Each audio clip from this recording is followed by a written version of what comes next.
Alright guys, welcome to the stream. Hopefully I find you well today.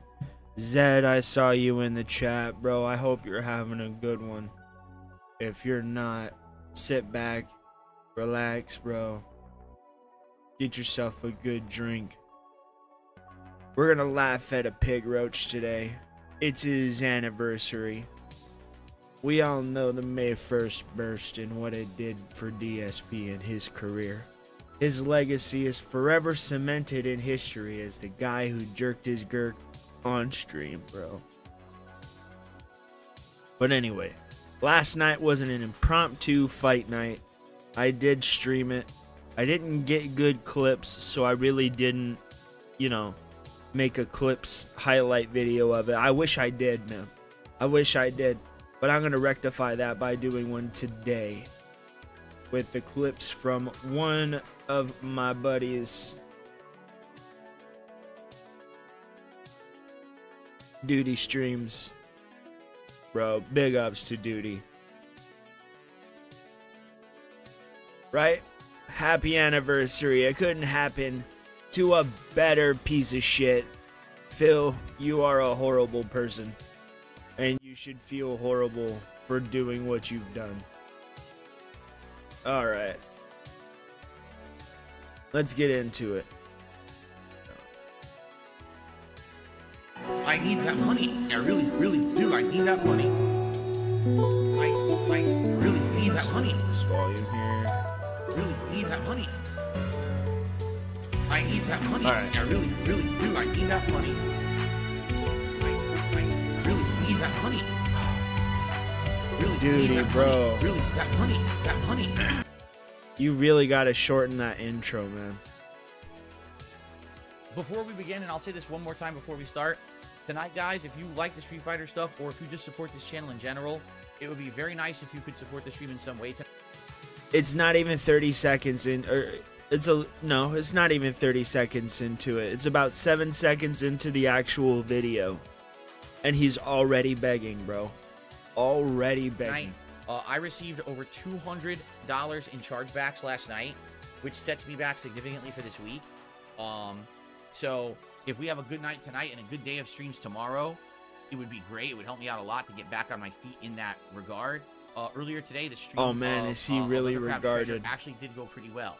All right, so I'd like to keep that momentum going tonight. If you like the content, or if you just like the channel in general and you want to help out, please contribute in some way.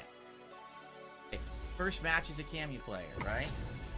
It's the same person that we've played a million times. We've played this person before. Round one. Fight.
Oh, she got me. Got me with the crossbow. Same exact pattern play. Wow, choppy as shit on the stream. Sorry about that, guys. Hopefully the capture device fixes itself. That looks terrible.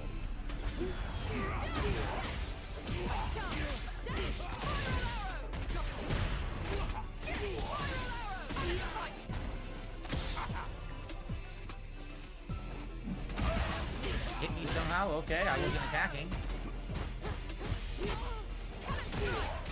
That beats this cool area. I'm done. That's game. I can't even do anything.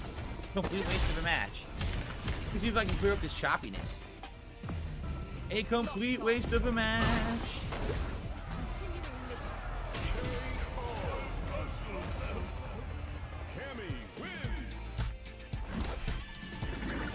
Still looking choppy? I can't tell.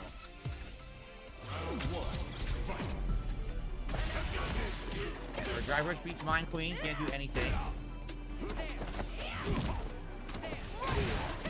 I was parrying and it still hit me anyway. Alright, I'm back. Sorry about that. You Fucking literally A. can't do anything. She fucking clapped him, counter hits. bro. She clapped his cheeks.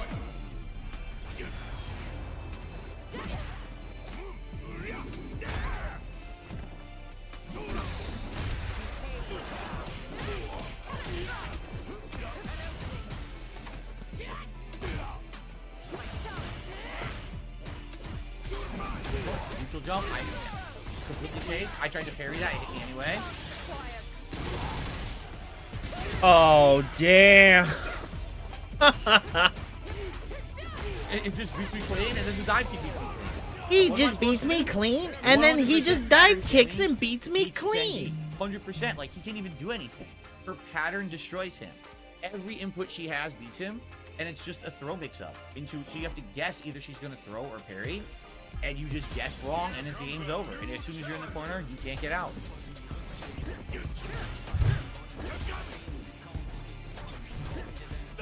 Oh, see, I don't know that. Can he cancel? I don't know. I guess he has a fade away cancel. I don't know about that.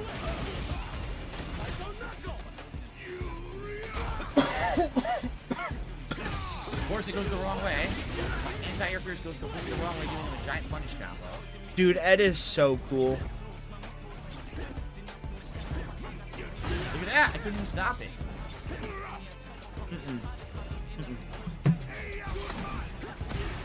Yeah, I can't stop it. Oh, Look at that! He just stuck what I did. So literally, you can just stand there mid-screen, do grab, fade away, grab, fade away. I can't do anything about it because I have no maneuverability to get to Ed. I'm Zangief. I can't stop him. Dude, is this Ed is gonna clap his fucking booty cheeks too. Full screen and I can't block it.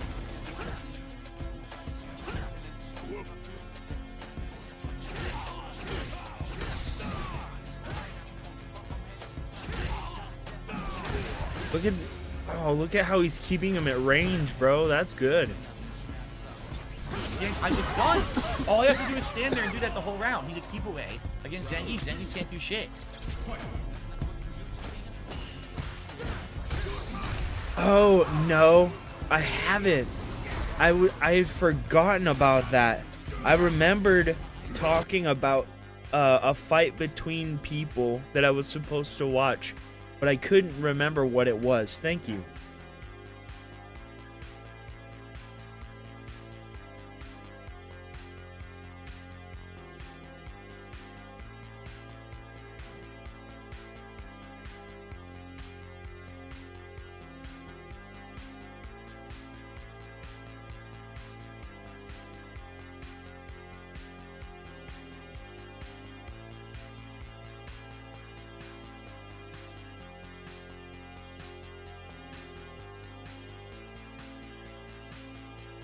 Is this the one you're talking about? Here we go. Alright, the game is great. Oh my god, bro. So, I actually grew up in a neighborhood, and there was this house across the street, and I shit you not, they had a room that looked exactly like this. Little did I know what I know now as an adult. That was a fucking trap house. I didn't grow up in the greatest environment, but if I've ever seen one, that's it. This isn't the clip. Shit. Let's see. Oh, is it this one?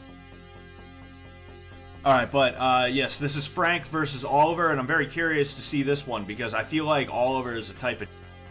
Bro, why does your house look like you live in Gotham City and you just randomly found a like an alleyway to live in?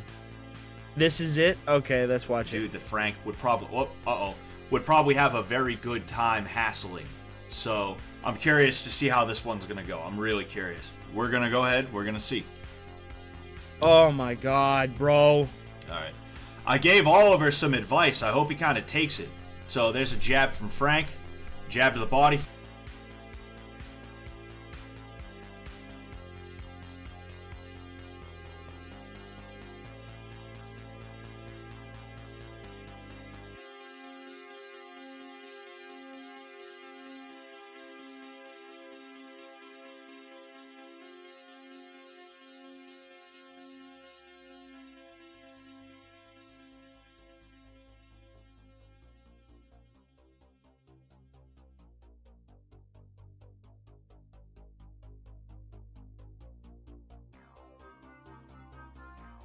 From Frank.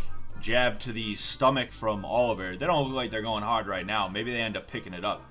Jab to the body from Frank. No, jab to the elbow that somehow hurt his elbow, I guess. I don't know. Again, jab to the body. They seem to be going body shots right now. They're probably a little bit nervous about hitting each other in the head. That can happen sometimes. Cross up the middle from Frank. I like how he has his pass thing dangling from his neck. That's funny to me. So a couple jabs from Frank. Another jab from Frank. Jab cross from Oliver. Another jab from Frank. Doesn't seem like it landed like that. So jab, uppercut to the body from Oliver. Their head. Oh my fucking god, my dude.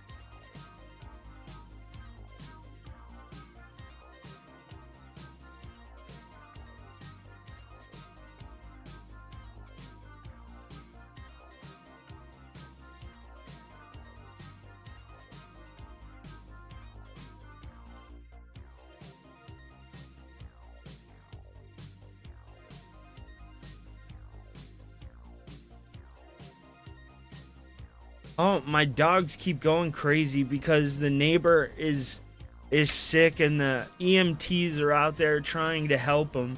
And my dogs are just fucking going nuts. And they're barking every 30 fucking seconds. It's like, oh my god, dude. You saw them, you barked at them, shut the fuck up about it. That's it, that's all. Heads are... Oh, there's a cross from Oliver, but he didn't really follow through on it. Okay, so, real quick, we got the Hurricane versus the Big Show. Didn't really follow through on it. Hurricane misses with the uppercut. I was going to say, they seem to be almost afraid to go to the head, but Oliver's at least kind of picking it up right now. He's going to the head again after that first one that sort of landed. Oliver almost got caught with his foot on the inside. Did you just punch him in the nads? nads? When you're in the lefty stance. Oh, what did he do? He faked like he was going to go to the head, and the head was open. He shouldn't have faked. Oh, damn. Yeah, he got boxed straight to for the real mouth. there. Yeah, Frank let him have it there. But anyway, why is there, like, a layer of barn dirt on the floor? It's like sand or something. See, Frank's a big dude, so even if it doesn't look like he really was going that hard, you know, it's still, you know, still was, I'm sure it didn't feel good. Oh, they're not gonna stop, right? So jab to the body from Frank. Oliver goes over the head. Goes again. I don't think he quite got hit from that return from Frank. Oh, got him in the head that time. No, he shifted the head pad. So yeah, Frank he got is him just pretty not hard. protecting his head at all. I think he still thinks this is a body shot game, right? I think he still thinks this is body shot sparring. He's got to at least keep his hands up a little bit. Either that or when he sees Oliver moving in, he's got to get a hand or something up, right? Oh. So Oliver got caught in the pocket. He was just sort of throwing that jab, right? And he should have got out after that. You got to be in and out with somebody who's bigger than you.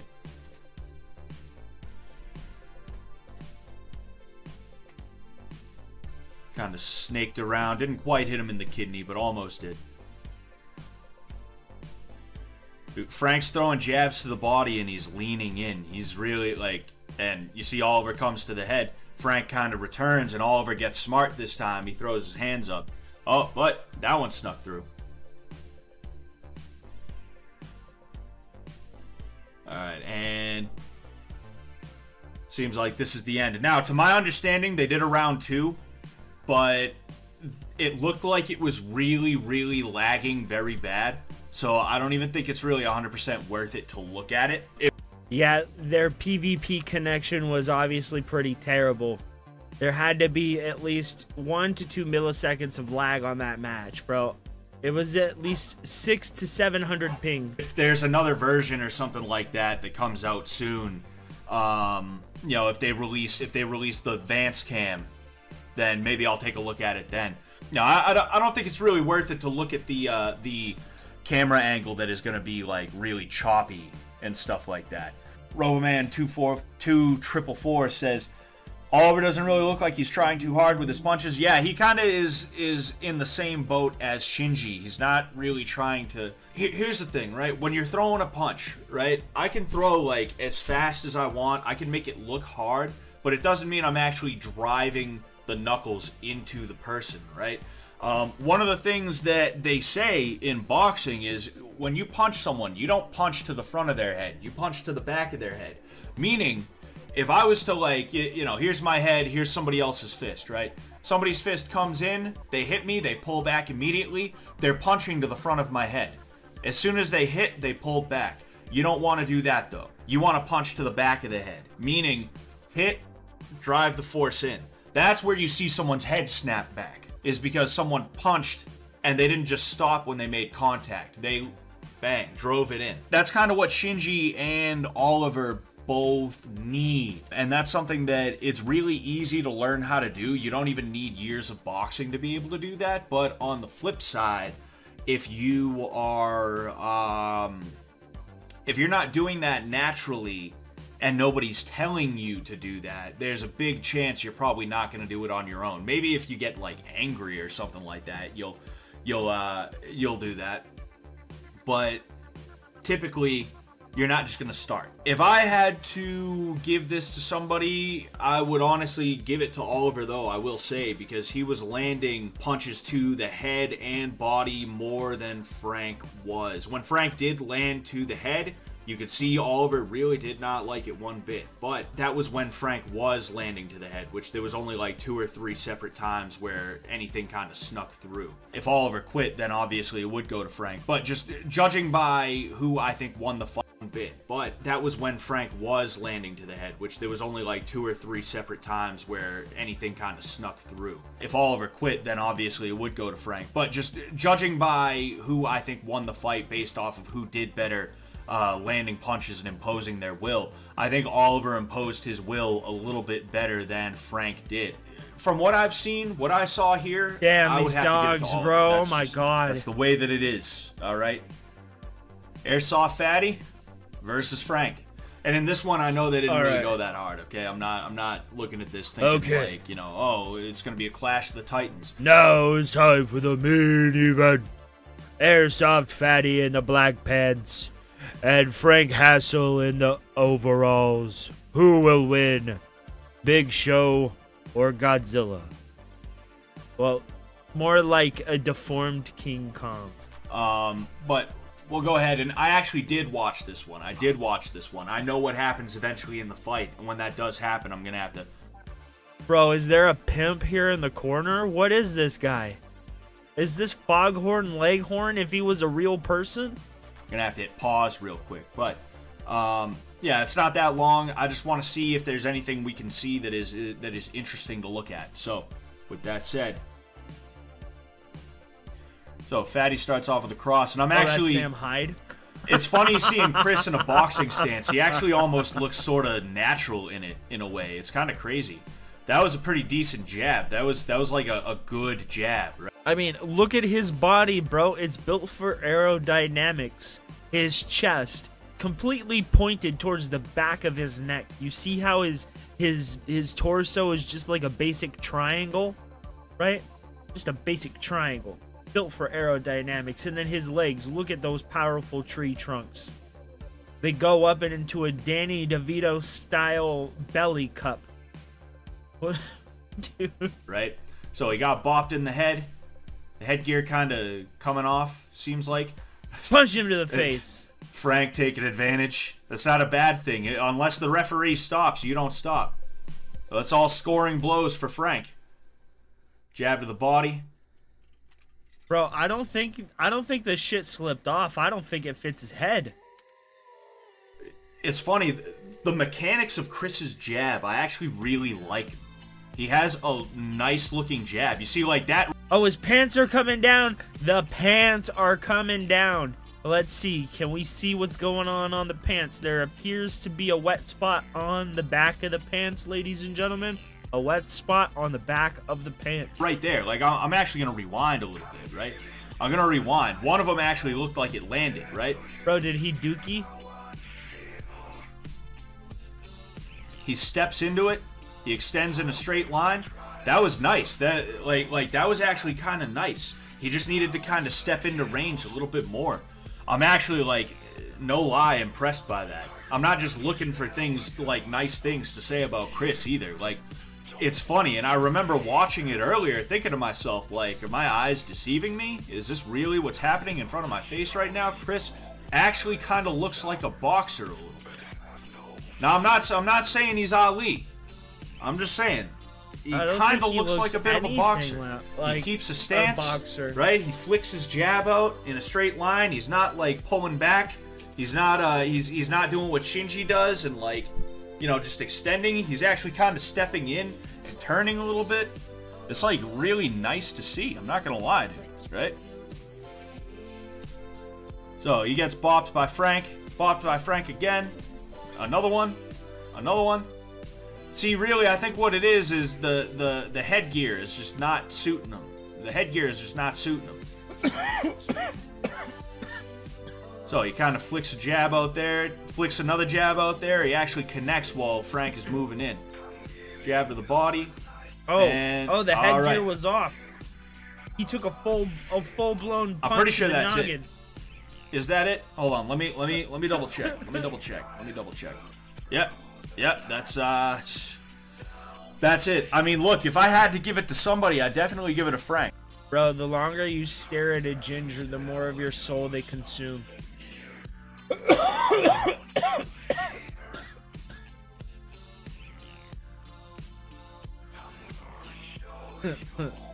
Airsoft Fatty versus Frank Hassel. That's funny.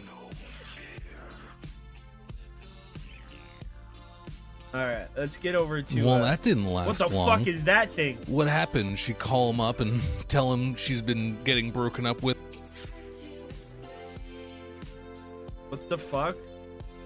Bro, what is her whole life? What has she done to deserve this? I don't know. Maybe we'll never know. But let's get the other guy back in here. Okay, there's enough news to warrant a little discussion video here to start off my day. I know people are looking for something to keep them going during the content drought here of 2024. By the way, Boglum Chronicles has been uploading some throwback videos and, like, compiled things. If you're looking for more stuff, least I can do is give a shout out. So anyway, a little bit after I uploaded the most recent video about Josh Saunders being single, it was switched back to say in a relationship, but at the time it didn't say like with Jessica is just like was the generic thing. Both of their accounts said in a relationship. Previously, it said in a relationship, and then each of them were like tagged in it, you know? So it went from that to his saying single, and then hers saying in a relationship, and then his switched back to say in a relationship. And just in the past like half hour, it has switched back. In the Mario movie, bro, I could definitely be Mario. First off, I'm short enough. I'm around normal average height for a male, right? I'm rotund enough.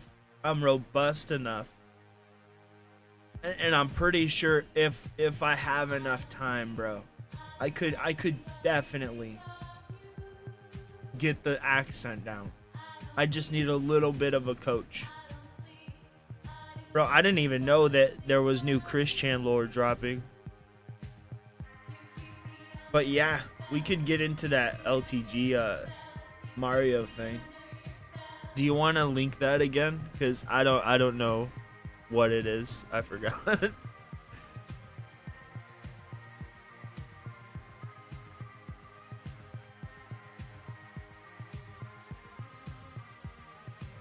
All right. Dude, she was going fucking nuts yesterday. But we are gathered here today because it looks like we have another fallen soldier. Michelle M. Pour one out for the homies. Now poured one out for the homie. She already did. Now took care of that. Let's take a look at her video from earlier today. This is her Instagram from May 1st. You know, there was a point in time where I was Chris Pratt. And then we just kind of like separated. Think of it like Siamese twins conjoined at the hip type of thing, right? I don't know where I was going with that. 2024, and she is owning the trolls yet again. Watch out, baby dolls. Cord mess.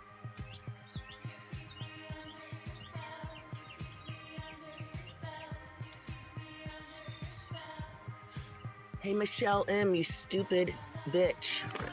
The one. Are you talking about the diss track where he used AI Snoop Dogg?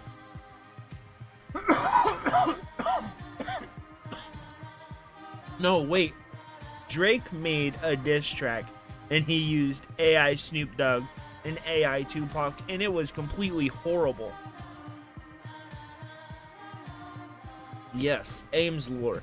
I was separated at birth from Chris Pratt. We grew up entirely separate lives, right? But we're factually the same person. Oh. Yeah, I heard that song was actually fucking terrible. The AI that they used for Tupac was terrible. The AI that they used for Snoop Dogg was awful. And the worst part about it was you could tell that it was lifeless. There was no like soul to it. There was no flair to it.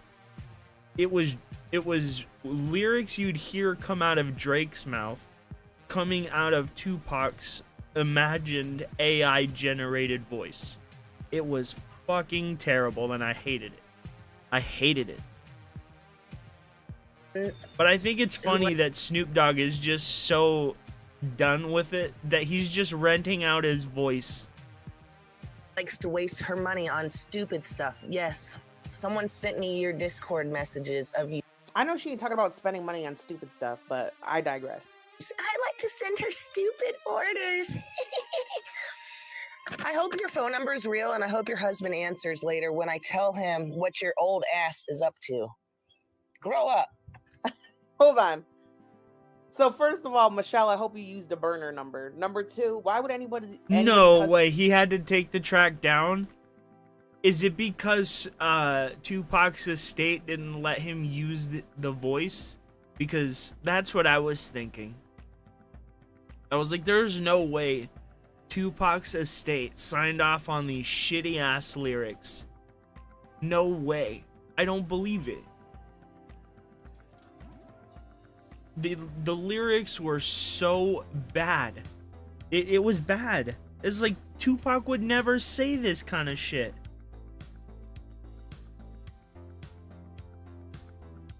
Husbands care that they're sending naked and laughing fucking Alani's and barbecue chips. Like, Bro, I wish I had a bag of barbecue chips I like you right wasting now. money on me. A little bit more Ames lore. I love the hickory barbecue Lay's potato ruffle chips, bro, or wavy chips or whatever the fuck they call them. My absolute favorite chips, bro. Every summer you'll see me with a bag of those at the barbecuer. Every summer. oh shit. I like you wasting money on. Bitch, she did not just stomp out the chips. No. I like you wasting money on me. I think it's fun. You like to spend your money on me and waste it. I like to waste your money too. But bro, what the food do? Bro, the bigger slap to the face isn't dumping it out. It's eating it and being like, oh man, oh, these chips are just so delicious. I think Josh has the right idea when his trolls send him something.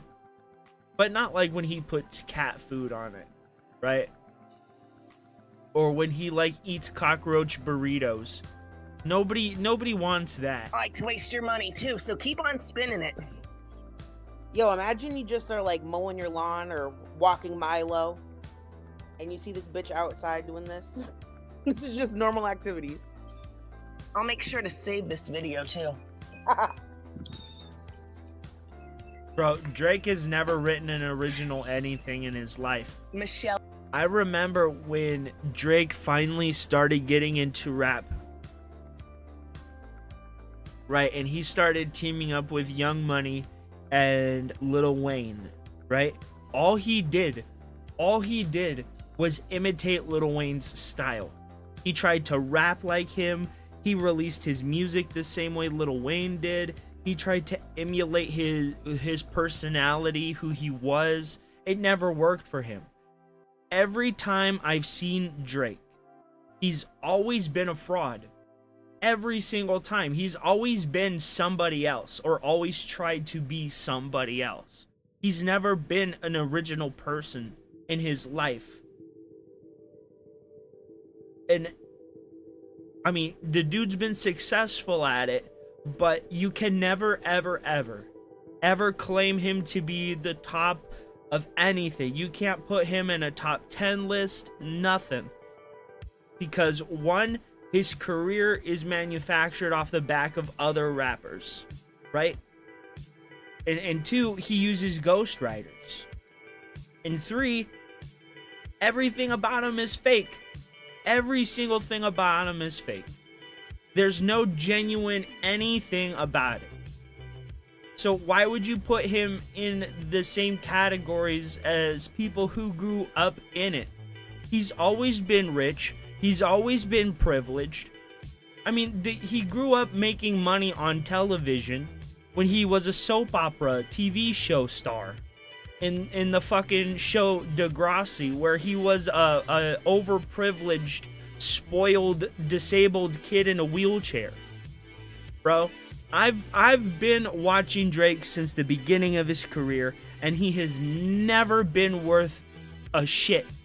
Never.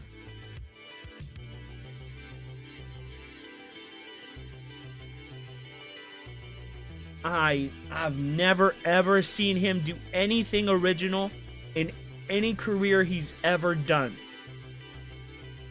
Nothing. You can like Drake, but I will never ever count him amongst any top anything.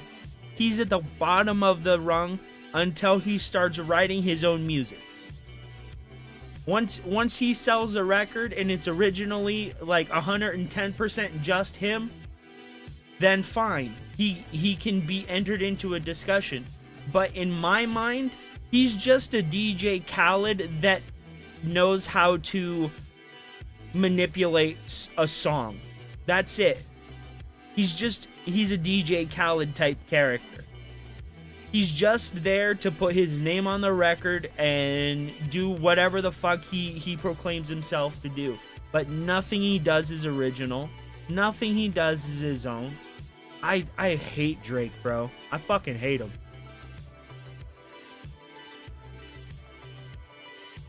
Well, I can't say I hate him. I just don't like the persona that he is, like his celebrity persona. Yes. Bitch, what did the barbecue chips do to you, man? What did the barbecue chips do to you? Leave the barbecue chips alone. I'm gonna have to call the police on you. And who's a snitch like that? Who's snitching in the Discord? It's not my Discord. Oh, I hope you like wasting your money. I hope your husband sees this too, and he's like, "Why are you wasting money, you stupid dumb bitch?"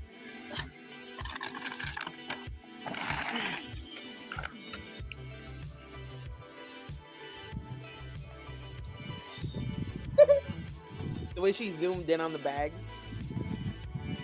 Alright. Sorry. And this is I had a loose this is where you thread go. on my sweater. Because that's what you are, is trash. Bye. This is exuding like such cobra energy. What the fuck is she wearing? It looks like a human suit.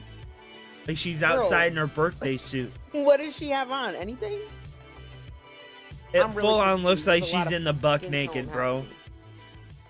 Anyway, she's giving the people what they want, and she just doesn't see that, and it's just, God, this is amazing. Bro, she's nude.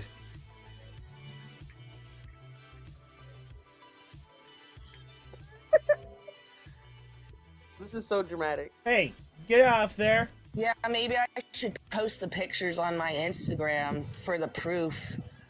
Yeah, I'd like to send her talking shit about me on... Oh my God, please. Bro, is she naked outside yelling at a bag of chips and dumping soda in the grass? Please post the screenshots on Instagram, please. We would love to see that. Discord. I like to send her stupid orders, and all you have to do is just say how her and Josh are perfect for each other, and she'll eat it up. This bitch is nuts, Keep wasting your money. Like, you know that stupid pretzel? That thing went in the trash. The wine you bought me went in the trash. Bitch, you did not put any wine in the trash can. That's cap. There is no wine in the garbage can, bitch. No way an alcoholic threw away alcohol. Most of all the other things you bought me have also gone in the trash, too. No fucking way, bro. Keep wasting your money, because I love doing this, too. I love doing this to you, too. Yeah, I don't care if fucking people see my feet at this goddamn given point. They've seen everything else. I could show them my asshole from when I sat on the toilet too long the other day, but I don't think they want to see that. Whoa! Did she just admit to hemorrhoids, bitch? Everybody in the chat always says sitting on the open toilet that long is really bad for you. Oh, it is. Holy shit, hold on. I could show them my asshole from when I sat on the toilet too long the other day, but I don't think they want to see that. Bro. Yo, maximum levels of unhinged have been reached.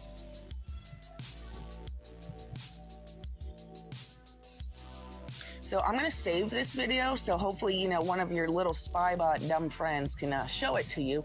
And I am going to call that number later. I hope that is a real phone number and that your husband answers, because you're a pussy bitch. I tried calling you twice the other day, and you wouldn't answer. But you're weird ass. I'm telling you, I'm in bed the other night, late at night, 2, 3 something in the morning, and you keep trying to call me. You're a fucking weird.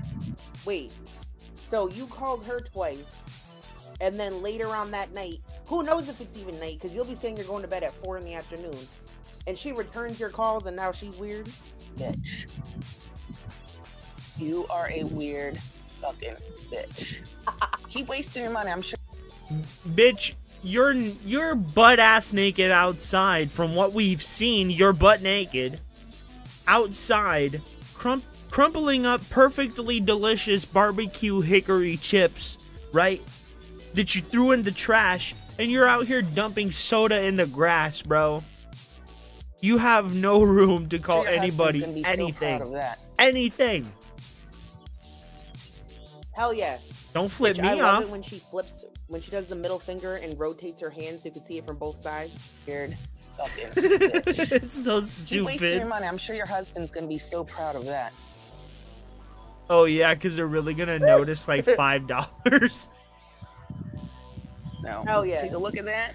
Bye, Oh, yeah. Have a good day. Michelle, thank you for your services. Naked and Laughing, please post those screenshots. That was funny.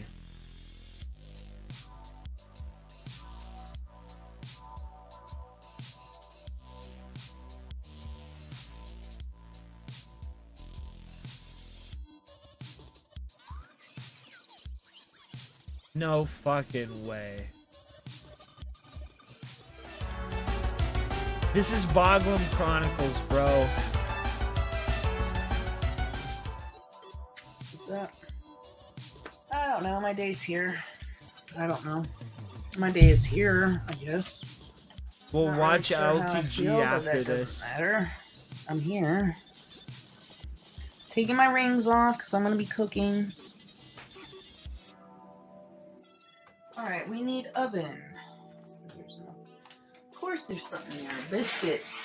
Oh yeah, I forgot about those.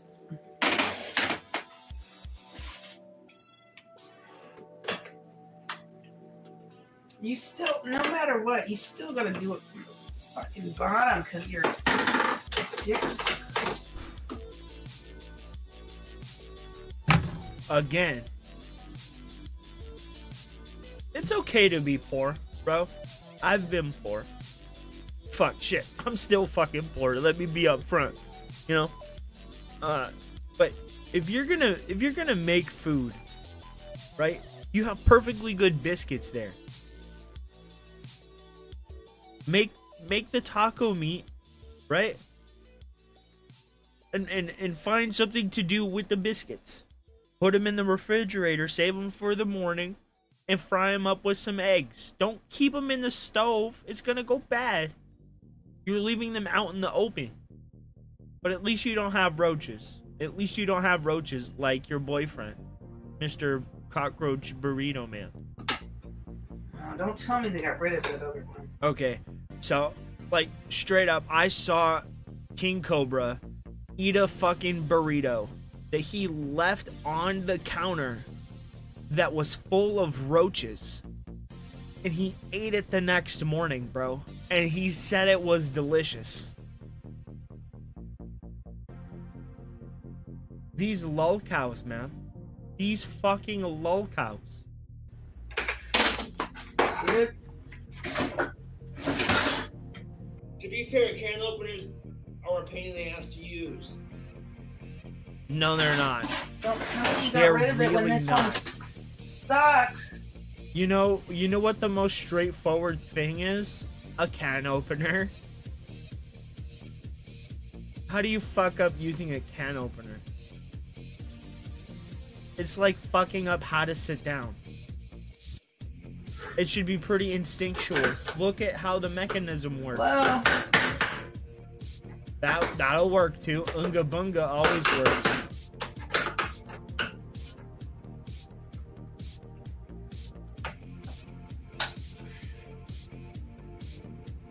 okay, obviously you suck. I bought my ass So a new how are you sweater today. supposed to open? Hello? Is this beautiful? What is How it? do you Cream open color? this? It's a Naruto sweater. How do you 'Cause I'm open a- this? And I love Hello? I'm just standing here waiting for fucking 5 hours figuring it out. I know it's not rocket science. Where'd our other one go? Hello?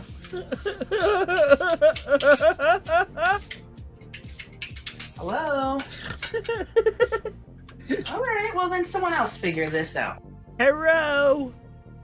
Hello! What is she expecting? It's not a fucking Disney movie. The can opener's not gonna say, hello there, Jessica. Let me open the can for you. You see, you put the mechanism this way and you hang the blade over the side of the can. And then you just chomp on down on the can and then and it's open. The Because fuck this is outta dumb. here, bro. So, geez, I guess you have to be fucking retarded to fucking use that shit. Because Bro, I've been retarded my entire life then. because I've never not understood how to use a fucking can opener. When I was a kid and I wanted a can of peaches, bro, I'd just go in there, I'd grab the can opener, and I'd get my can of peaches, and I'd go and watch cartoons, or Fresh Prince, or Full House, bro. She's older than I am. If I know, or if I understood at a young age how to use a can opener, bro, you should understand how to use a can opener. There was nothing wrong with the one we fucking had. If you don't get beans for your dinner, well, that's not my problem. Not my problem. Bro, I should have prefaced this. She's making these at like 10:30 at night. Why is there... God damn... Oh, I'm gonna end this stream so fucking fast. I swear to God. I can't have one normal fucking Christ fucking day. Can I? No. That's not allowed. Not allowed to have one normal day with things going the way they're supposed to. Every day has to be a fuck day, and then you wonder why you hate yourself. Okay, well. I don't know. Why do I waste my time bothering with anything I do? Because I'm a failure at everything. No clue. Just because I like to watch myself fail at every step of the way. That's something. It's amazing how the dishes could be all clean, and then next day there's 500 dishes. I'm not doing this because none of these are mine. Oh. I'm sorry. I'm a fuck up in my life. I can't do anything right, so. I don't need to be anybody's favorite to watch. I don't even like myself, so.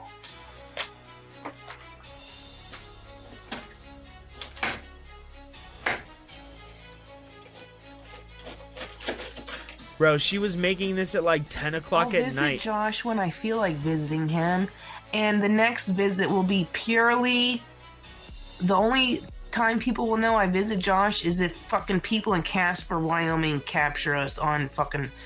The next time I come to visit Josh, nobody's gonna know about it until after the fact. It's all gonna be pre-recorded. Nobody's gonna know anything, okay? And unless people in Casper, Wyoming are stalking him and me, no one's going to know anything for the next fucking time I come visit him. No, we're not in a fucking fight. How much does it cost to go to Casper? It's about, I don't know, it depends on your fucking plane ticket for the day. Over $600. It ain't fucking cheap. It'll cost you $600. I don't even care about the flying aspect anymore. I'm over that. I've already flown on so many airplanes all this fucking year alone. 1 sec.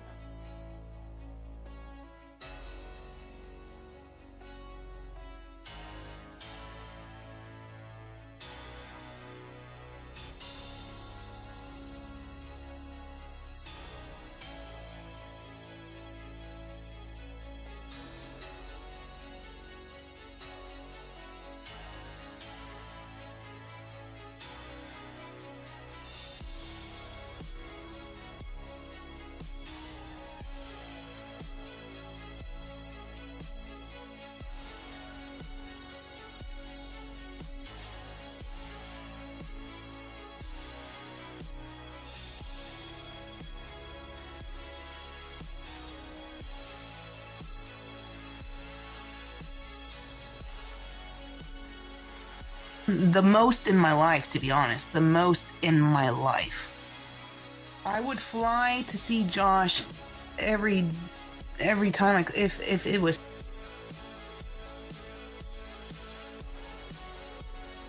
I might catch a little flack for this, but an adult in their 30s, almost to their 40s, should at least have $600 in savings. Especially somebody who has roommates. You live with your parents, you should have a job, you should have at least $300 in savings. You should at least have something. Oh yeah, please, I forgot what it was. But But you should at least have $600 in savings somewhere. You should have money in savings if you're living at home, bro. You should. And the fact you don't It's so cheap. I would is fly to see him bad. every fucking You night. I should don't give a feel fuck. bad about that. You I should do feel bad what I about want that. for the people that I love, and I love him. But we need to make Casper, Wyoming a destination. Oh, bro. Budgeting is almost impossible. You legitimately have to, if you want to save, you have to either go with or without. And I've grown up without, so I know how to do the without part pretty easily. So saving money for me right now isn't that difficult, but it does genuinely suck that, you know, we can't save. We can't buy homes. We can't, you know, we're all stuck in this perpetual cycle of just renting, right? At the mercy of the landlord and the landowner, you know? But what answers can I give as a person, you know? I can say taxation is theft. And people can agree with me, but what's really gonna happen because we say that? Nothing really. And honestly, the way they are treating protesting lately, there's something seriously wrong with our country. We were founded, right, by protesting over taxation from a foreign power, but now, hundreds of years later, we are suffering through overtaxation from our own government. At some point, and now I'm not calling for this to happen, but revolution is inevitable. It is inevitable. Place so they can have one stop. And it's not just for me, it's for all the people that live there, that want to travel there. I mean, you can only oppress and oppress and oppress and oppress and oppress for so long until the oppressed start pushing back.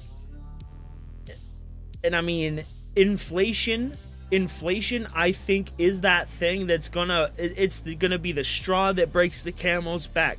When somebody working 2 jobs can't afford rent and groceries, there's gonna be a serious issue. A serious issue. And that's already how it's going for thousands of Americans, millions of Americans, bro.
Now, I'm not gonna validate any conspiracies about something that happened recently, but I did see a video where they were opening the doors for them and letting them into the building. Now, if that was for damage mitigation, I don't know. But I'm not saying it didn't happen, and I'm not saying it didn't happen. I'm saying there's conflicting narratives for both instances.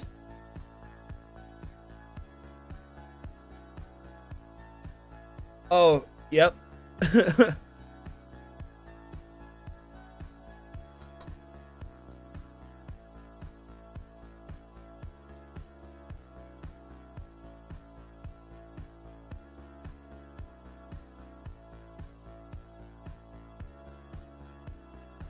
Whoops.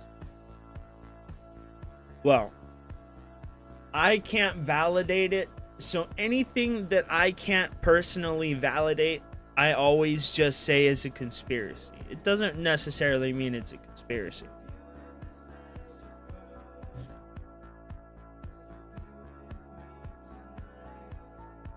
But anyway, let's shift a little away from politics. Just a little bit. Nah, it's fine. We could talk about it. Yep.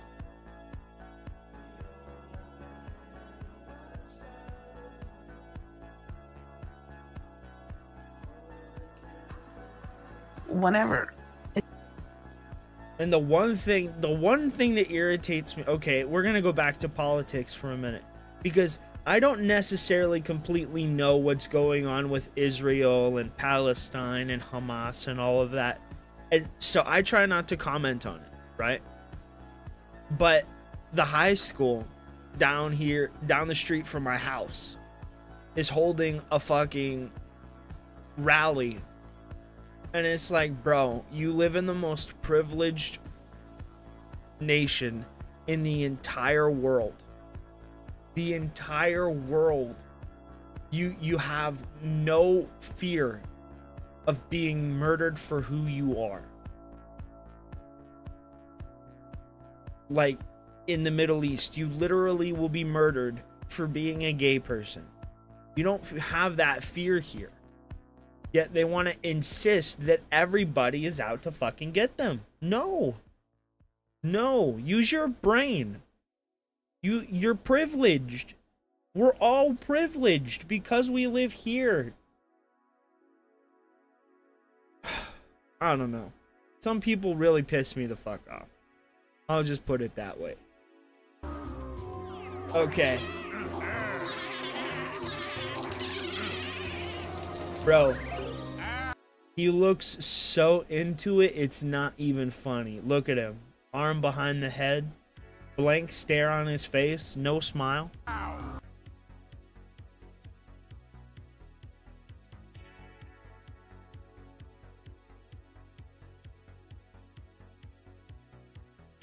Exactly. Like...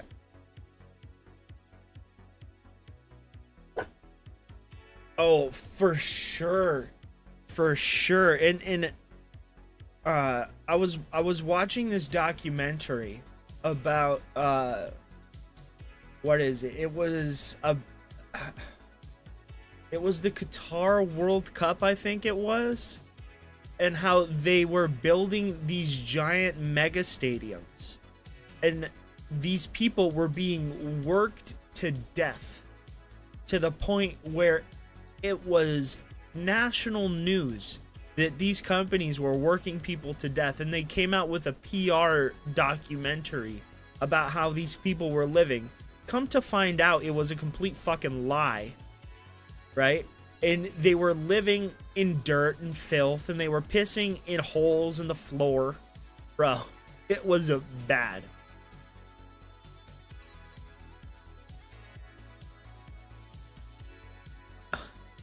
You know, I don't want to say that they hate America. I just think that they have different values and a different perception of what America is.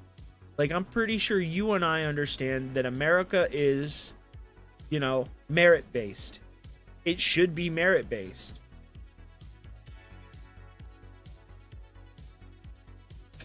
When you got to take a shit, bro, you got to take a shit. Whether or not it's in a bag or in a toilet, I mean, a receptacle is a receptacle. That's another thing. I don't think they understand. They're like, they want to preach socialism. Bro, you've never lived in a socialist society. Where, what is it, like Norway, 65% of your wage is fucking tax? And we're already crying about how much we're taxed now? Like, get the fuck out of here.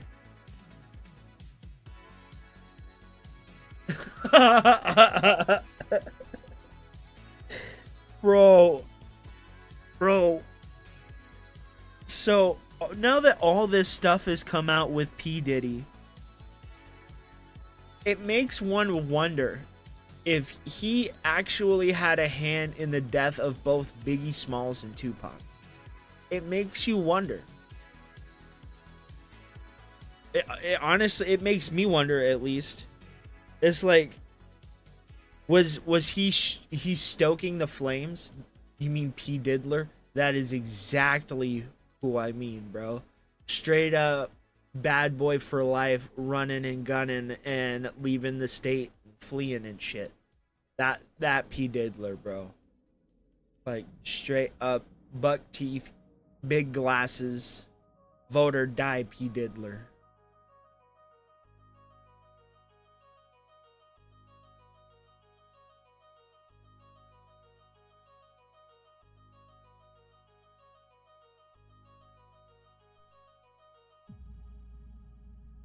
I mean, everybody was so quick to label Suge Knight because Suge Knight was outwardly the bad guy, and everybody knows that Suge Knight was a bad guy, right? Based on testimony of the people that he worked with, right? He was a bad dude all around. But P. Diddy was the nice guy outwardly, but evil on the inside, bro. I wholeheartedly believe that. Let's take a look at this too. The extremely powerful executive Sean Diddy Combs has had an ominous presence in the music industry for the past 30 years. From his suspicious involvement in the demise of Tupac and Biggie, his secretive ritualistic Bro, if this shit confirms what I think, that's it. The moon landing was faked, bro. It was faked. It was filmed in a studio with Peter Jackson and the Lord of the Rings guys. That's what happened.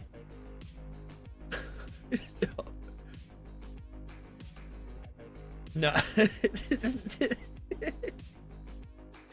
Nothing. I mean, for the longest time, I thought P. Diddy had a hand in killing Biggie Smalls. And he had a hand in killing Tupac. The same way I believe it's a conspiracy by the government to lie to Americans. No. What are you doing down there, buddy?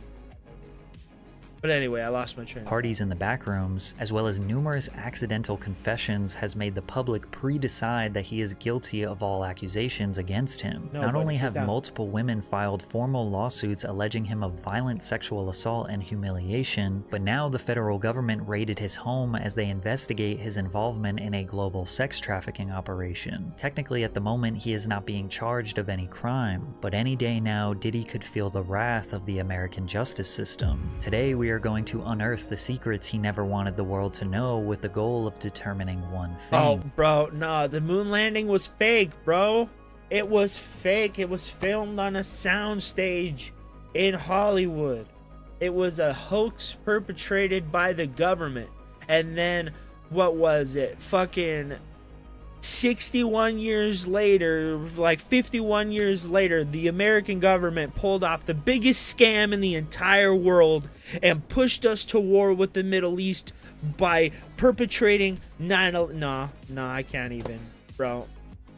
Conspiracies are fun, but sometimes people take it too far. I'm just saying that if it validates one conspiracy, Oh, no, it was fake. And those people that think that it was real, and the people that think that it was faked and that it was perpetrated by the American government can get fucked, bro. I know it was real. I saw the real ramifications of what happened on that day, bro. I know it was real.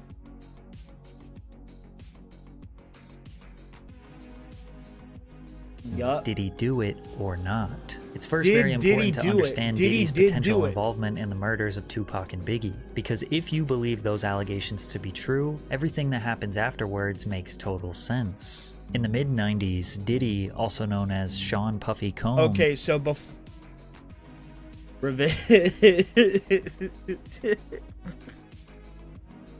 Never. I gotta rewrite everything. The moon landing was faked. 2 + 2 = 5.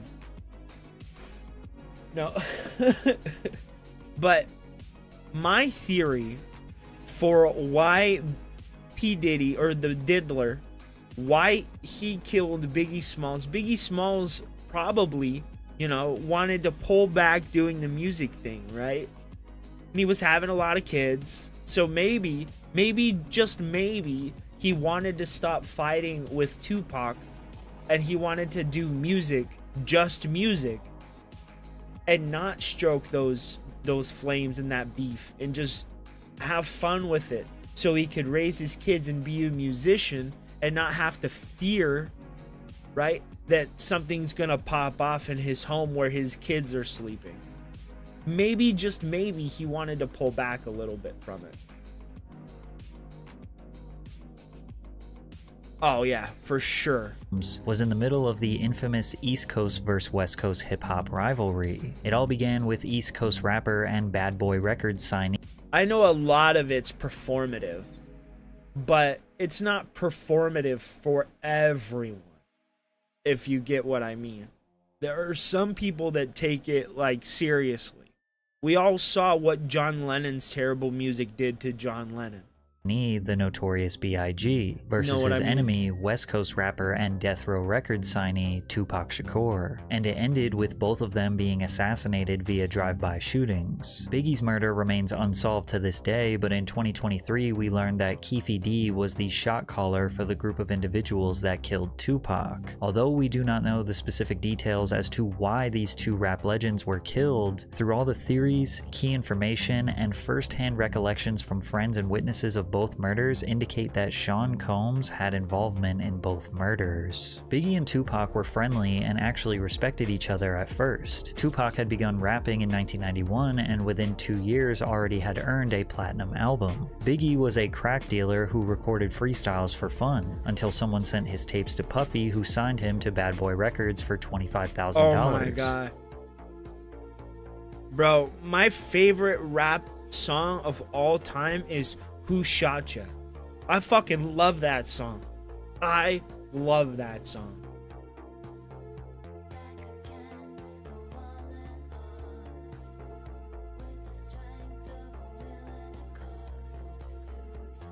Right, bro. Puffy was also able to use his status in the music. I think it's funny how they used Eminem as a shield.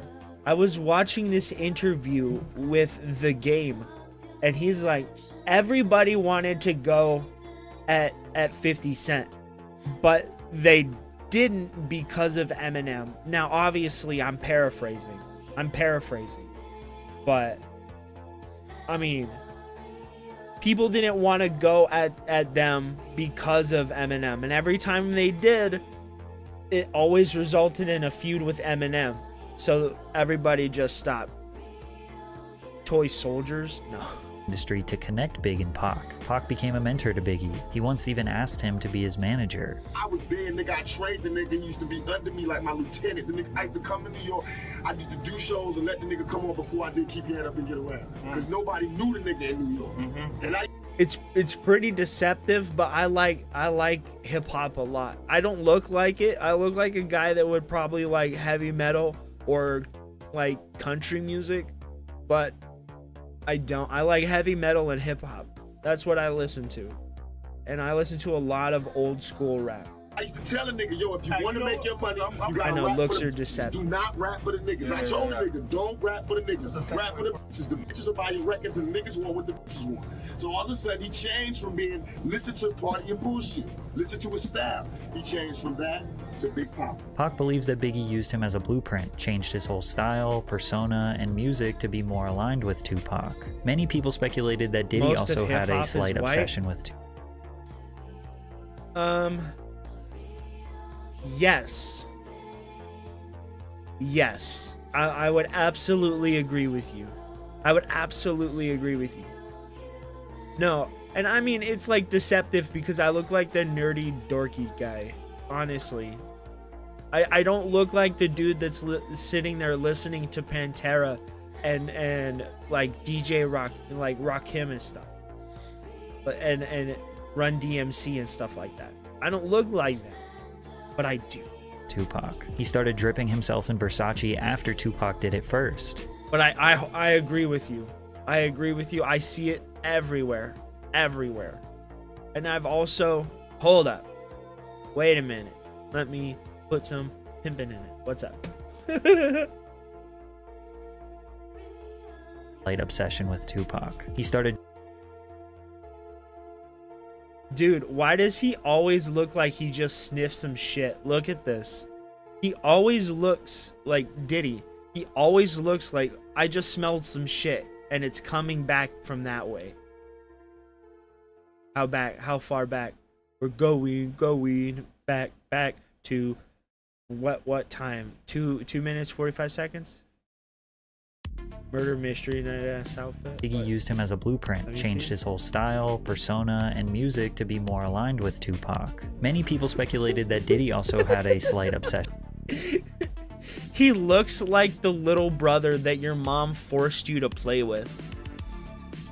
But he wasn't like your real little brother. He was the adopted, like, neighbor kid that your mom felt sorry for, so she made you treat him like he was your brother. That's this fucking kid right here. And he took it out on the world because nobody liked him. He started dripping himself in Versace after Tupac did it first. He also got romantically involved in women after Tupac had ran through them first. Like Sarah Chapman, who ran around with Tupac in the 90s and is now the mother of one of Diddy's children. Okay. Yeah, he did look like that, but I'm pretty sure LTG dressed that way to look like his Street Fighter 4 character. His claims aged like fine wine when recently the internet figured out that Biggie's most successful hit, Juicy, was actually stolen by a Mississippi-based artist called Notorious B1, who released a song called Big Daddy a year before Juicy that sounds exactly the same.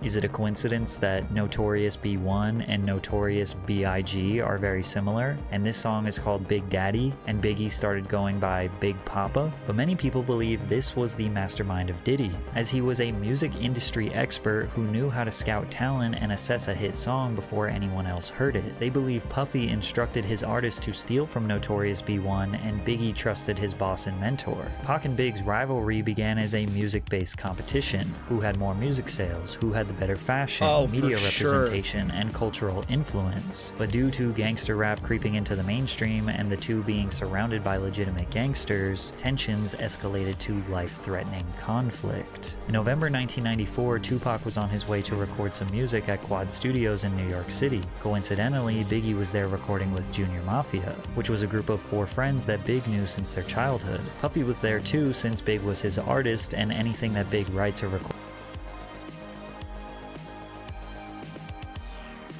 is technically owned by the Bad Boy label. Allegedly, a man by the name of Jimmy Henchman, who is now serving life in prison, was planning a robbery on Tupac since Pac owed him some money. Many speculate that Jimmy told Puffy what was about to happen, but Puffy did not try to stop it. When Pac was outside the studio, he looked up and realized rapper Lil Cease, who is best friends with Biggie, was yelling at him from above. He was excited to see him because they were friends. He told him he was going to go downstairs and meet him in the lobby. Pac got to the lobby downstairs when some men attempted to rob him at gunpoint, which quickly led to conflict and Pac being shot 5 times. In the middle of that trial, Shakur was gunned down, shot 5 times in what he claimed was a murder attempt. And Bro, I've never seen this. Police called a robbery. As the police did their investigation, you can see Diddy looking around scanning the area with his head down. Keep in mind that after Tupac was shot, he got in the elevator and went upstairs where dozens of Bad Boy affiliates were located. Pac was interviewed by Vibe magazine detailing the night he was shot and the energy of the people around him while he was bleeding out. Because Andre Harrell was there, Puffy was there, Biggie, nobody approached me. I noticed that nobody would look at me. Andre Harrell wouldn't look at me. I had been going to dinner with him the last few days. Wait, so is he implying that Diddy set it up that he would be jumped in the lobby?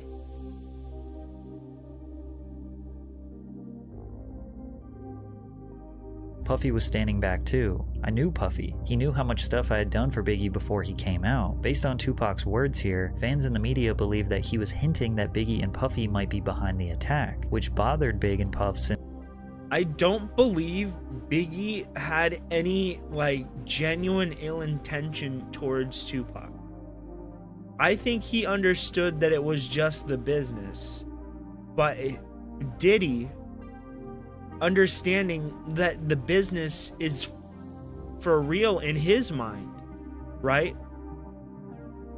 Took it to that real place and is like, you need to get these guys out of here, right? And he thinks it's a video game. Since publicly at this point they were still friends. Tupac article had me pissed off, you know what I'm saying? And the rumors that's spreading is on some tip like we set him up, you know what I'm saying? And that's crazy. Again, see, this is what I'm saying. This is what I'm saying. I don't think he had any knowledge of what Diddy's true intentions were with him. I think he allowed the wool to be pulled over his eyes, and he believed that Diddy was his friend. And in his belief of his friend did evil things in his name. It's just ridiculous, you know what I'm saying? But I also understand that if you was to get shot 5 times... Because look at him. Look at him. Look at him. He's like, oh my God, I don't care. I don't care. It happened. Mine is just completely spinning, you know what I'm saying? You're real confused about your situation. So it'll cause you to say things that you really don't mean. To make things worse, a few months later, Pac was found guilty of sexual assault and would end up serving 9 months in prison. This gave him tons of time to think and reevaluate his life. To add insult to injury, Biggie released his iconic cutthroat track called Ushacha, which felt like an obvious diss towards Tupac. But technically, it was recorded before Pac got shot, but it was marketed and released months after the incident. Regardless, the media developed the narrative that Big and Puffy set up the shooting and now released a diss record bragging about their hit. And Puff's full intentions were to stir up drama, as can be confirmed by the former president of Bad Boy Records. I fucking called it, bro. I called it. He might not have thought that when he wrote the lyrics that was going to be used for that. But the way it was marketed by the company and released in the succession of things that were going on that we were dealing with on all the levels that we were dealing, that record did what it was supposed to do. And that's a perfect example of how my former business partner works and thinks. Pac was sitting in jail already thinking that they set him up, and the release of this song was all the proof he needed. But this wasn't the only shooting that Puffy was involved in. It's also important to know that Tupac signed to Death Row Records while in prison after the label owner Suge Knight promised to use his money to get Pac released. As they were in the process of getting Pac out, Suge Knight and his best friend Jake Robles, aka Big Jake, were at the Platinum nightclub in Atlanta. Suge confronted Puffy at the club and was choking him. Puffy's bodyguard, Anthony Wolf Jones, steps in to defend him, and then things got out of hand. Next thing you know, shots are being fired and Suge's friend Big Jake was shot. Bro. What is that? Bro, first off, that suit is like 3 sizes too big for your body. It makes your head look like a fucking thumb, my guy. The silver doesn't go with the white. The black clashes with the silver. It just looks terrible. You look terrible. This is why people stopped wearing this in the 90s. And things got out of hand.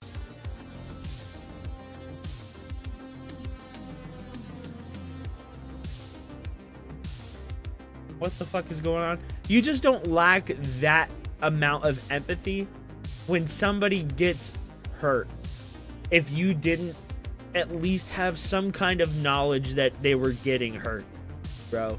Diddy had a hand in it. He had to have. But anyway, let's get back to this LTG stuff.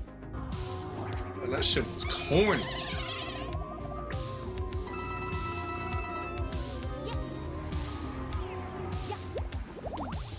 Oh, bro, she did that Suge shit to Knight me? was a legitimate comic book villain. Not even fucking surprised, man.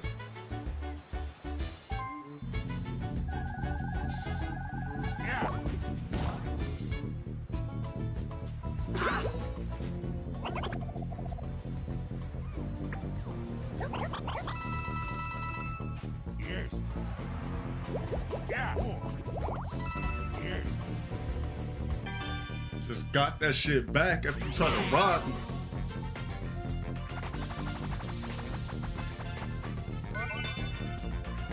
Oh, I thought you wanted to go back to watching Dale. We could definitely continue to watch the Diddler Files. Oh, yeah, I don't know what that was. I think there was a blip in my connection or something. Diddy Files. Let AKA me actually... Big Jake were at the Platinum nightclub in Atlanta. Suge confronted Puffy at the club and was choking him. Puffy's bodyguard, Anthony Wolf Jones, steps in to defend him, and then things got out of hand. Next thing you know, shots are being fired, and Suge's friend Big Jake was shot and killed. Whether or not Wolf shot Jake has never been confirmed, but Suge was holding Puffy responsible for the attack, which was enough to now ignite a feud between the two executives. Quick sidebar, recently fans have noticed that Puffy's firstborn biological son Justin Combs looks a lot like Wolf. How does your son look more like your best friend than you? Anyways, in October 1995, Tupac got out of prison and he wanted war. I have no fear. I have only ambition, and I want mine, and I will do anything to protect and feed my family. And these niggas represent a threat. Pac got out and immediately started taunting and scheming on Bad Boy Records as much as possible. In the days after his release from prison, he jumped into the studio to record his next album, All Eyes on Me, and he talked about the anticipated tracks. Two of America's Most Wanted with me and Snoop. That's gonna be a humdinger, right? Shorty wanna be a thug. That's gonna be a big one for him. And Wonder Why They Call You Bitch with Faith. That's gonna be a big one. He mentions Faith, aka Faith Evans, who was married to Biggie for over a year at this point. Imagine your wife jumps in the studio with... Bro, imagine being like super rich and still not going into fix your fucking eyes, bro. You have one eye looking this way and one eye looking straight up to the sky. Your biggest enemy 1 week after he gets out of jail. Pac was also seen with Faith Evans at Whitney Houston's album release party. The rumor is that Biggie cheated on Faith and that she was trying to get back at him by cheating with Pac. Pac also allegedly started messing around with Mary J. Blige, who was a close friend and business partner with Puffy. Then Death Row Records held a Christmas party in 1995 where a close friend of Puffy, Mark Anthony Bell, was mercilessly beaten and forced to drink urine after refusing to give Suge Puffy's mother's address. Tupac and Death Row did not let off the gas. At the 1996 Soul Train Awards, Biggie won the award for Song of the Year, and Tupac won Best Rap Album of the Year. After Big got his award, he took some pictures backstage and then exited the venue because he had to go to the airport to catch a flight. And that's when Pac and Suge pulled up in a Hummer, taunting them. While we was waiting for the car to pull up, Suge and Tupac pulled up in the Hummer, and Tupac was really loud, yelling West Side, cursing, yelling a bunch of stuff, and Suge came from the other side and was like trying to actually walk up to us saying he just wanted to talk to Big, like want to talk, but of course everybody got in front. You know, it's a little yelling and arguing for a minute, but police and everybody got in front, kind of stopped everything. Despite Biggie's gangster lyrics, Bro, he was really a chill dude Train. who didn't want to beef with Pac. Remember, he looked up to him. He always thought they were friends, but as we are speculating, he seemed to be a pawn in a much bigger operation. He knows you sent somebody to shoot him that first time. Is that true or false? Why? No, it's false. Why would I do that? Do you think he was just hyping a record, or you have no idea? I don't know what was the problem. I was inside of it.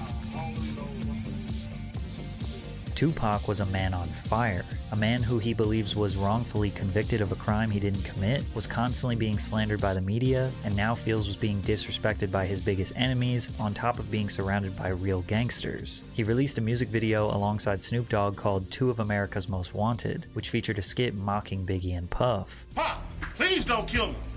It was Buff's idea. No, man. I'm just a rapper, man. Please don't take me out the game.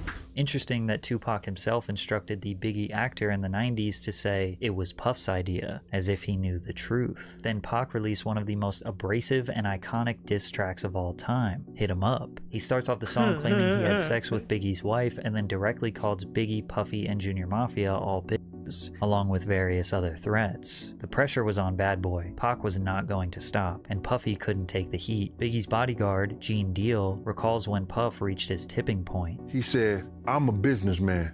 I'm about making money, but something gotta change. I don't give a f if Pac gotta die, Big gotta die, or Suge Knight go to jail.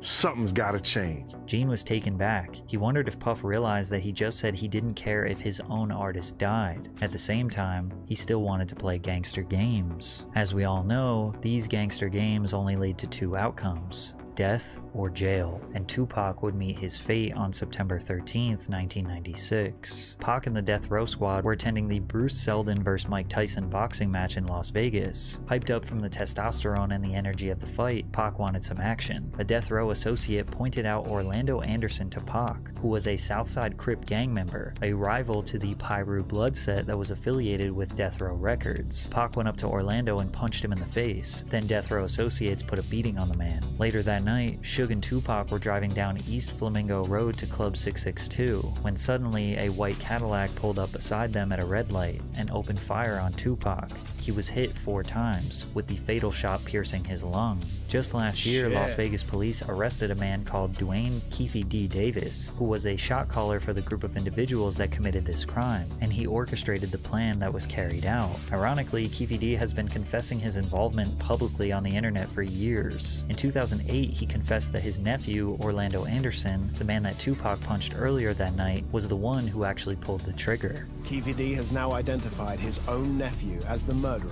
of Tupac Shakur. Bolstering Keefe D's claim was an informant in 1997 who told investigators that Puffy had hired the Southside Crips to kill both Suge and Tupac, and that the Crip who was jumped at the MGM was in the group that had done the hit. This was exactly the same story that Keefe D told us a decade later. Keefe also stated that Puffy offered them $1 million to kill Suge and Tupac. We wanted $1 million. Yeah, he said, come on downstairs and talk to you. He tells you, seriously, man, I need to get rid of these guys. And he's looking at you in the eyes. And yeah. He's like scared. Yeah. Holy shit. Tell him we'll do it for $1 million. And he's like, okay, I'll do it for $1 million. Yeah. He agrees to shake on him or something like that. Nothing. Who brought up the amount of $1 million? He did. Puffy did? Yeah. Okay. Was it you? No, it wasn't me. I'll shit. When Diddy was asked about this confession, this was his response. It was this documentary that claimed, which we know wasn't true. Yeah, check this out. We don't talk about things that are nonsense. We don't even entertain nonsense, my brother. So we're not even going to go there, with all due respect, but I appreciate you as a journalist asking. Thank you. As you can imagine, Death Row was likely seeking retaliation for the murder of Tupac. Everyone at Bad Boy Records knew they were not safe, but they were especially not safe in Southern California. An LA kingpin called Gene Deal, Diddy's bodyguard, and warned him that there was a hit placed on Biggie in LA. This somebody did 26 years in the federal jail as a kingpin, brother. He called me to save Biggs' them life. Tell them niggas not to go nowhere. It's a hit on them. You get this information from a kingpin, brother. Chaz Williams. Despite knowing all this information, in February of 1997, they headed out to Los Angeles to promote Biggie's new album, Life After Death. Puffy also wanted to record some of his album, No Way Out, in LA. Lil Cease, Biggie's best friend, claims that Big wanted to be in LA. If he say go, we going. If he stay, we staying. Big wanted to stay. I always tell people that, yo, why everybody always go, why y'all was there so long, bro? Why you didn't tell him to go home? He's the boss. We're here because of him. And if he feel like it's no threat that he wants to be here, it's our job to stand down with him. Biggie was not taunting the West Coast. He genuinely loved being in LA. He received a lot of love from fans, promoters, radio DJs, despite being surrounded by his enemies. Instead of claiming to be the victor of his beef with Tupac, Biggie wanted to use his life to inspire change and squash the East Coast versus West Coast beef. The truth is, over the years, Puffy and Biggie had made so many enemies that they didn't really know who was after them, but they overstayed their welcome in the City of Angels, and Big's demise came on March 9th, 1997. After presenting an award at the 1997 Soul Train Awards, the Bad Boy crew attended the after-party hosted by Vibe magazine at the Peterson Automotive Museum. Biggie left the party riding in the front passenger seat of a Chevrolet Suburban SUV with Puffy and other entourage members driving directly in front of them. As they stopped at the first red light, a dark-colored Chevrolet Impala pulled up alongside Biggie's SUV. An unknown assailant inside the Impala rolled down the window and fired multiple shots at Biggie's vehicle. Biggie was hit numerous times by gunfire, sustaining 4 gunshot wounds. One of the bullets struck him in the chest, causing severe internal injuries. He was immediately rushed to the Cedars-Sinai Medical Center, but pronounced dead at the hospital that night. So what happened? Well, Puffy's business partner said that they had used up all their budget on security, so they couldn't hire extra security for this evening. Keefe D was also at this party and offered protection. Puff told him to stand down. Puff decided to ride in the separate car located in front of Biggie's. Then he gave his security guard, Gene Deal, very strange instructions rather than maximizing Big's protection. I tried to ride on the side of the car. Puff said, "Yo, Gene, what you doing?" I said, "I'm riding on the side of the car. I have my gun out." So he says to me, "Gene, if you don't get in this car, you ain't gonna never work for Bad Boy ever again." I said, "Man, how the f you gonna try to tell me how to do my job?" He said, "Gene, we don't need that look. We don't need that look. Get in the car." As I go to get in the car, this motherfucker reached down and let his seat all the way back. So now I gotta put my legs sideways. I'm like, "Yo, what the fuck is you doing?" I said, "You ready?" He said, "You ready?" I said, "Kenny, run the next 3 lights." Kenny said, "For what?" I said, "Motherfucker, run the next 3 lights, Kenny, or I'm gonna drive." Kenny just took off. The first car ran the red lights, but the car behind them did not follow. They decided to stop at the red light. Lil Cease had his head hanging out the window trying to holler at some girls. Then out of nowhere, the shooting took place. According to an FBI agent, Phil Carson, who worked on the case for several years, Suge Knight hired Amir Muhammad to carry out the execution. However, the agent says that the original target was not Biggie. They were targeting Sean Puffy Combs. Gene also believes this story is the truth. I believe it was meant for Puff. The people that tried to kill Puff that night, for whatever reason, because we had some beef with some Muslim cats in Soul Train too. For whatever reason, the people that's trying to kill Puff, Big became a casualty of Puff shit. When they rushed Big to the hospital, Lil Cease, who literally looked the shooter right in his face, gave a description to Gene. This is what he said. Little Cease at the hospital, he said a Muslim shot Big. And I said to Paul, with the blue suit, white shirt, blue bow tie, he said, "Gene, how you know?" I said, "That motherfucker walked up to Puff car first." Lil Cease's description of the man matches up to what the FBI uncovered. All in all, to say that Puffy set up the murders of Pac and Biggie is not exactly accurate, but the origins of the beef and the escalation of the beef can most definitely be traced back to Puffy. Also, he definitely knew that danger was looming for Pac and Biggie and did not even come close to trying to prevent both of their deaths, because at the end of the day, Puff was the one who benefited most from them dying. Think about it from the perspective of Puffy the businessman. Tupac dies, that makes Biggie the winner. Biggie looks like the ultimate gangster who warned his enemy with a diss track and then got him killed. That helps feed into the persona and sell more records. Plus, with Tupac dead, there is no more competition. Biggie's inspiration, his idol, the dude who he copied everything from, can no longer defend himself from the grave. Now, we know that Puff didn't exactly want Big to die, but he wasn't doing everything in his power to protect him. Additionally, Puff saw how much money Death Row was making after Tupac passed. Tupac Shakur sold 67,000 records in the week following his murder. 2 months after he died, they released The Don Killuminati, The 7-Day Theory, which Shakur recorded under the name Machiavelli. It debuted at #1 on the Billboard Hot 200 with first week sales of 664,000 and 250,000 the second week. To this day, Tupac has sold 75 million records, most of which came posthumously. Puffy owned all of Big's publishing. He allegedly purchased it from him for $200,000 years before he passed, which meant that everything he recorded or wrote for himself or other artists, Puff owned all of Biggie's percentage. Aside from the tens of millions of dollars in albums Big sold posthumously, he was also a prolific songwriter. He wrote all of I fucking knew it. I knew it! Junior Mafia's album. He wrote for Lil' Kim. He wrote for Mace, Craig Mack. Also consider every single time he's been sampled over the years. Diddy has been making money off Biggie for more years than Biggie was alive. There were even suspicions that Biggie was aware of how much control Puffy had over his music and tried to sign over all his new music to his infant daughter, but passed away before he could get the business deals done. Biggie's mother, Valletta Wallace, has repeatedly expressed her distrust of Diddy. The truth is, Christopher accepted the illusion of a friend and mentor for about $25,000. That's the amount Puffy lured my son with. That was a lot of money for Christopher back then as a 19-year-old. She continued by saying that she was glad her son does not have to witness that the very people that he thought he could ride and die with wouldn't think twice about using his mother. She added, "I am glad that he is not here to see how they have used his image and his name." Diddy was filthy rich, extremely powerful, and evidently unpredictable. Imagine how easy it was to leverage his power in the music industry and his personal life. If you said no to him, in theory, he could blackball you, extort you, or maybe something more permanent. So consider that when we begin analyzing his history of suspicious behavior. Savage! I'm a savage! Oh! I'm a savage! Whatever I want, I'm going to get! Whatever I want, I have to get!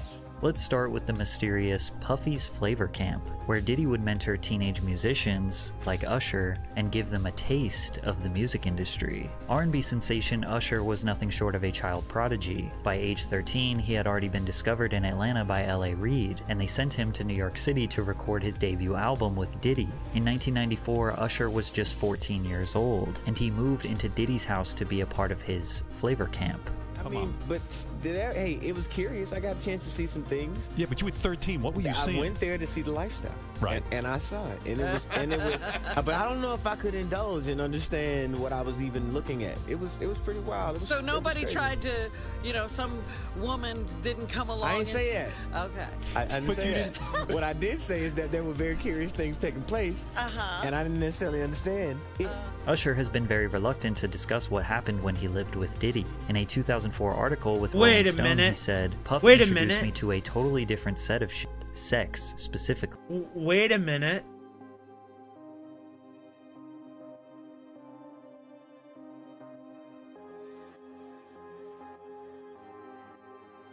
Why was Usher, as a child, living with Puff when at the time Puff could have literally purchased an entire part of the city just so he could live there? That's suspect, sex is so hot bro. in the industry, man. While he was in New York, he lived at Puffy's house in Scarsdale. There was always girls around. You'd open a door and see somebody doing it, or several people in a room having an orgy. You never knew what was going to happen. Some people look at this as nothing short of grooming a young boy. One time, Diddy himself detailed what living with Usher was like. Back in the days when he was like 10 and I was a little bit older, his older brother, we used to fight over the Frosted Flakes. You know what I'm saying? Before pause was invented. You know what I'm saying? But it's my brother for real. We used to actually wrestle off of the Frosted Flakes because he used to always get them early. Now he's the richest star in the world. Yo, what the f did Puff just say? Even though Kevin Hart was just joking, he really was the only one that seemed to question what Diddy was talking about. But Usher looks kind of uncomfortable. And you'll notice a theme where Diddy is very comfortable touching other people, embracing them, calling them pet names, and almost always the other person's body language screams they do not like it. Man, you doing it, man. You deserve it, daddy. You putting in that work. But Usher is not the only artist in the industry who may have been a victim of Puffy's Flavor Camp. Justin Bieber was also mentored by Diddy early on in his career. Bieber, just after his 15th birthday, spent 48 hours with Diddy. Diddy gifted him a Lamborghini Gallardo and let the world know why him and the teenager were hanging out. Where we hanging out and what we doing, we can't really disclose, but it's definitely a 15-year-old's dream. I don't have legal guardianship of him, but for the next 48 hours. Wait a minute. Why couldn't you just disclose what you're doing with the 15-year-old kid? It's like, I can get it. I can understand maybe if you're like working on music and you're in a studio, but you're literally in the backwoods out in the middle of fucking nowhere.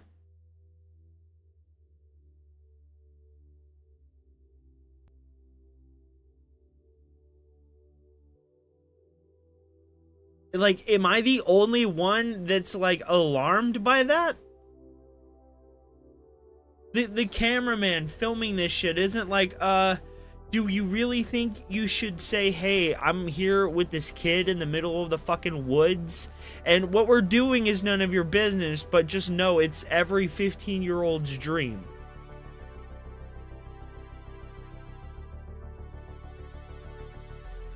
Bro, search his hard drive. Check his computer. He's with me, so yeah, and we gonna go full crazy, bro. Combs seems to be acting strange, but Justin seems alright. At the time, he was still a young star, glamorized by the industry. 1 year later, his demeanor towards Diddy was much different. What's up, man? You good? I'm good. How are you? Alright, young brother, everything's good? Selling out arenas and everything? Starting to act different, huh? No, you ain't been calling me and hanging out the way we used to hang out. Well, I mean, you try to get in contact with me, through all my, partners and whatnot. But you never really got my number, so. Now, Combs is renowned for hosting lavish and star-studded parties that have become... Bro, wait a minute. I want to go back and I want to watch that again. My number, so. Look at... I like to analyze the way people look, right? I've done this before. Bro, Cat Williams didn't lie.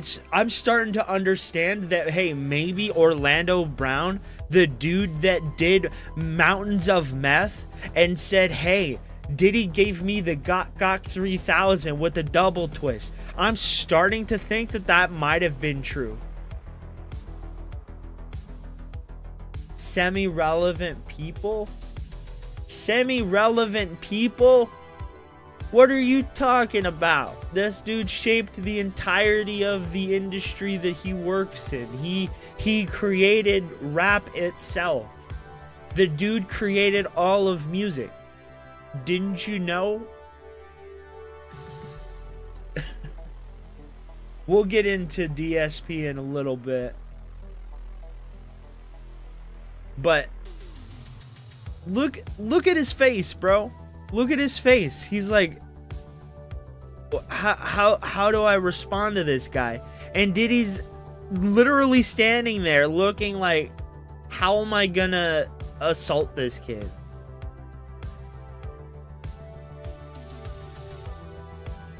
Kanye did say that, yeah. Whatnot. But you never really got my number, so.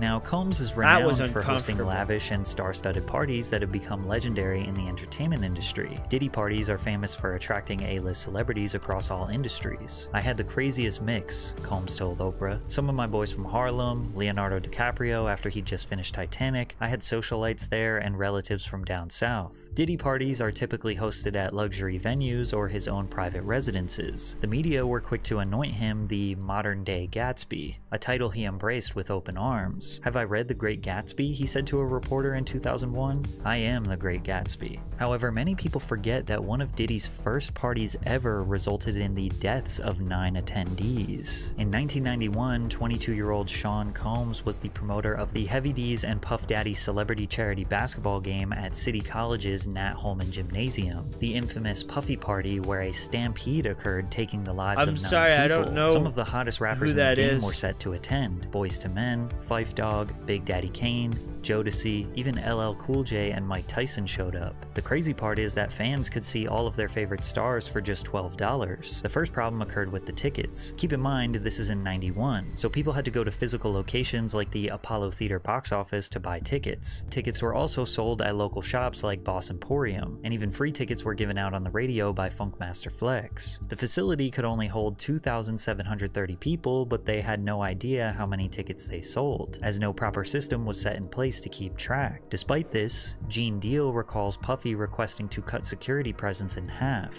This particular day, Puff calls me the day before we supposed to do the party and say, yo, Gene, I don't need y'all to do the security outside. I got the FOIs to do it. So I said, man, I just told 18 guys. He said, I just need 8, I just need 8. To clarify, the FOIs are Fruit of Islam members. One witness to the event said, you cannot have an event like this in Harlem without those Muslims, said Oscar Davis, 32, of the Bronx. Forget the police, they can't do nothing. The people in Harlem respect the Muslims. It was blatantly obvious that more people were outside than could actually fit in the gym. Despite the overcrowding, tickets were still being sold at the door, said Mario Salvaggi, a city police patrol chief. Fans entered through 2 side exits. Okay, I'm done watching this.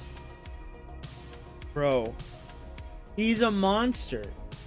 The dude's a monster. The way everybody went after Dan Schneider for what he did to those kids, people should go after Diddy for what he did to Usher and the other guy.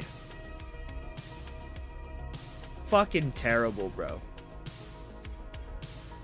But anyway, I do kind of want to get into some DSP. I want to see what his dumbass is doing. Bro is playing the fucking... Oh my god. I'm actually surprised he's playing a game. Wow, what a room. Here we go. Astoundingly awesome tails. 5% damage with the alien blaster. I guess we have to find an alien blaster. We don't have one. Actually, that one just took a burnt comic book.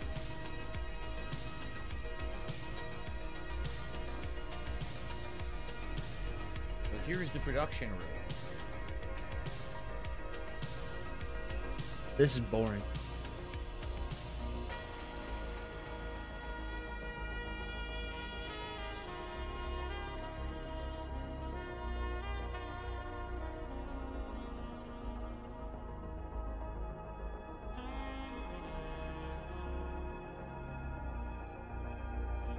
I guess I guess so, man. I thought he might have been playing what is it? Fucking Elden Ring.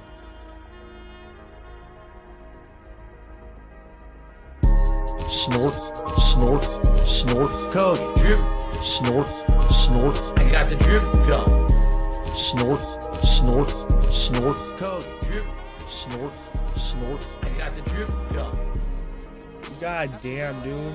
This is too long. I don't want to watch that clip. Too long.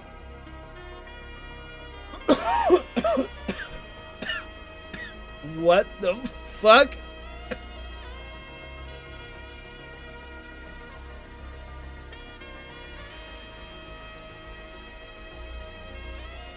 Oh, here we go. You know, you can fast forward again to 2016 incident.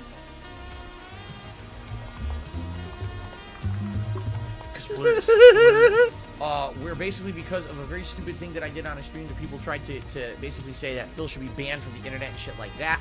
I masturbated in front of thousands of children. I'm sorry. What do you want me to tell you? It didn't happen. It did. It did happen. All right.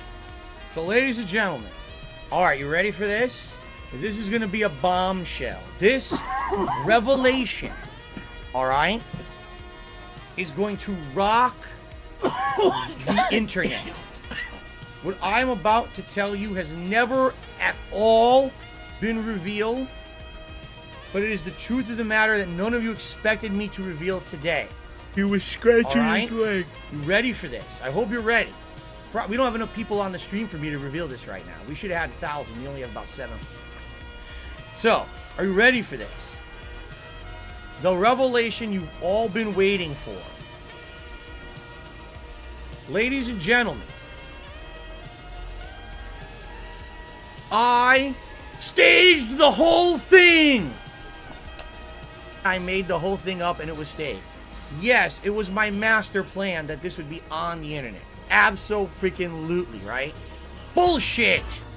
I was wanking my crank, I was pulling my putt, I was spanking the monkey, I pulled out the trouser snake for a walk. I was absolutely doing that on the stream. Abso-freaking-lutely, I got caught.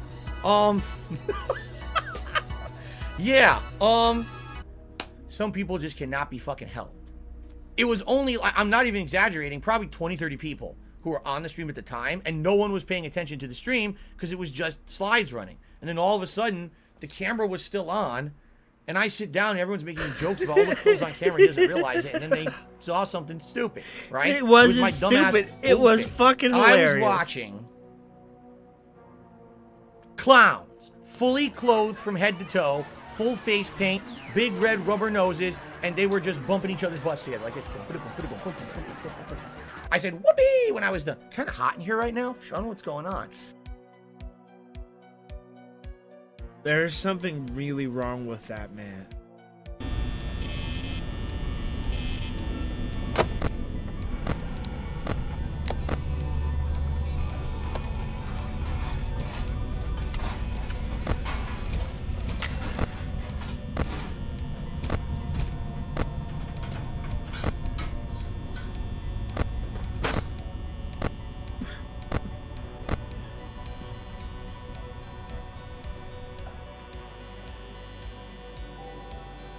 What is up, everyone? Hello, hello, and welcome. Oh, the camera's on. The camera's been on the whole time, huh? I don't even know. Hello. How the camera's wait a minute. Everything's locked up. I don't know what's going on.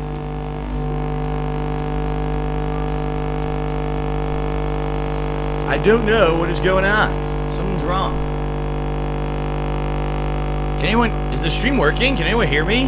This is an assault on the ears, bro. Alright.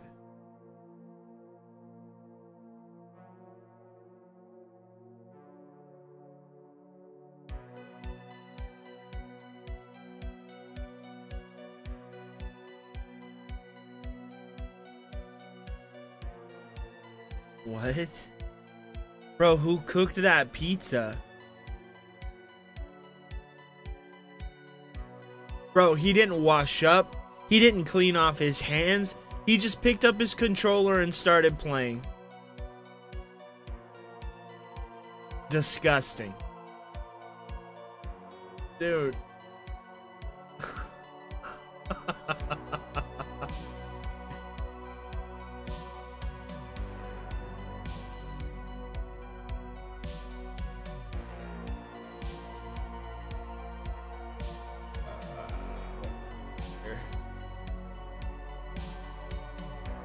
No intermission. Yes, intermission. All intermission, no substance. Excuse me. Alright.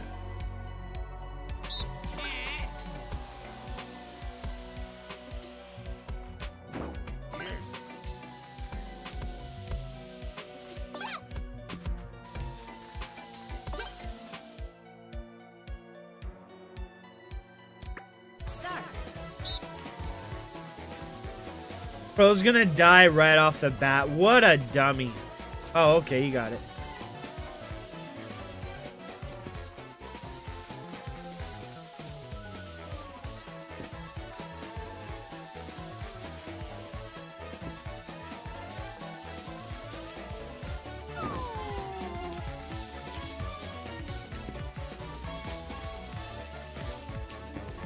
Oh, come on.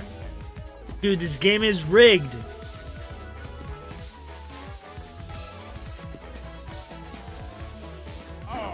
Oh my god. Oh, I know. Please don't let this I know. nigga Hayes win again.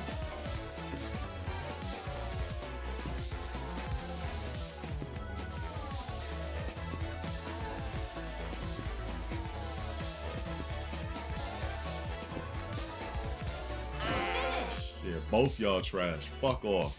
Winners.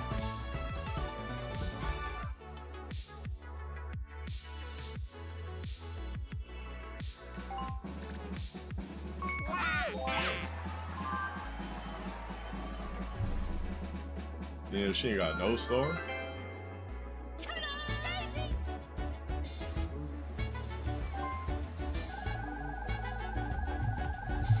The video volume up.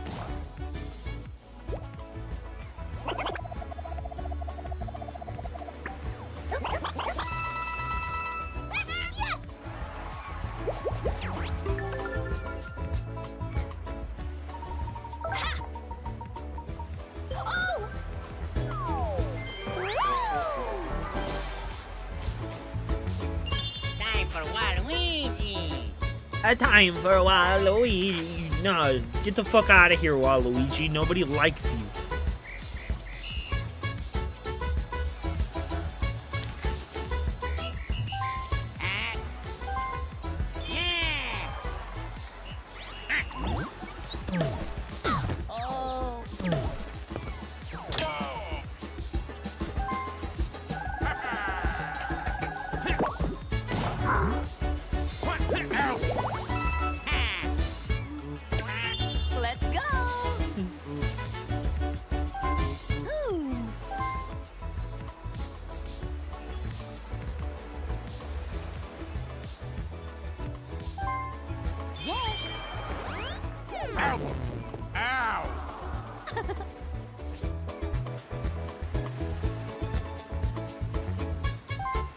There's just too much downtime. Hey, Zed, how are you, brother?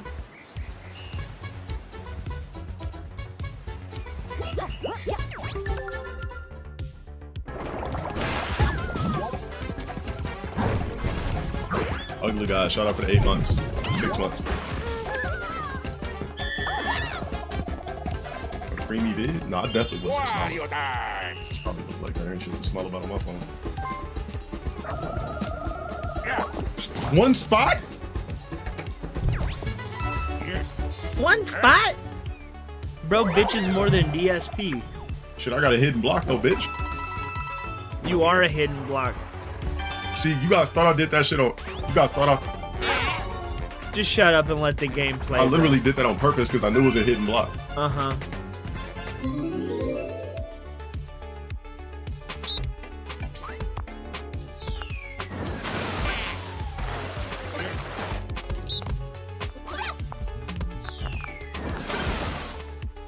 Bro, you fucked it up in the tutorial both times. Oh, he barely made it. Oh, what the fuck? They Rochambeau'd him off.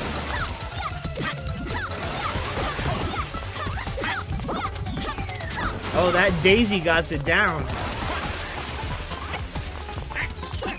She pushed me again? So why is she only going for me? Bro, you're already out.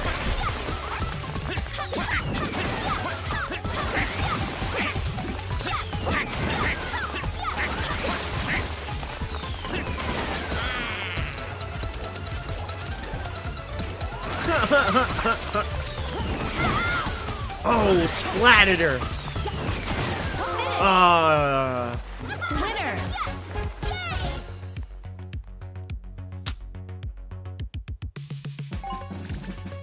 Oh, for sure he's super pissed. Yeah, she got 50 coins and no fucking stars.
Okay. My lungs are telling me it's enough.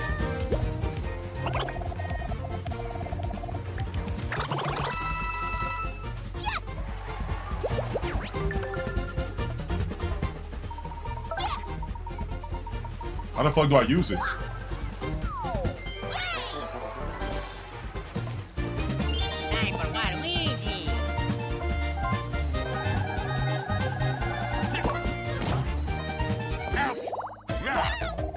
Uh-oh.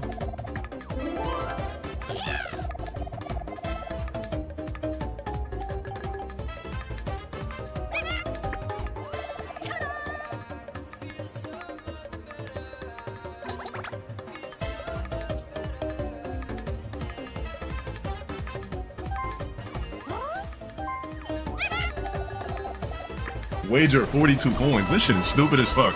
I should quit if this shit makes me lose all my coins.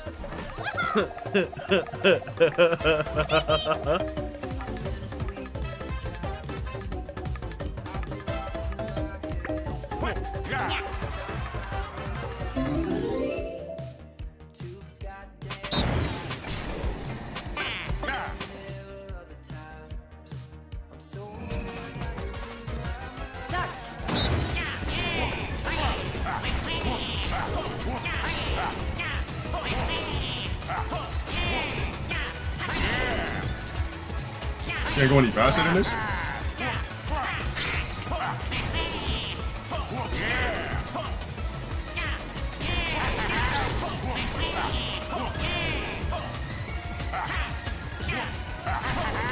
Finish.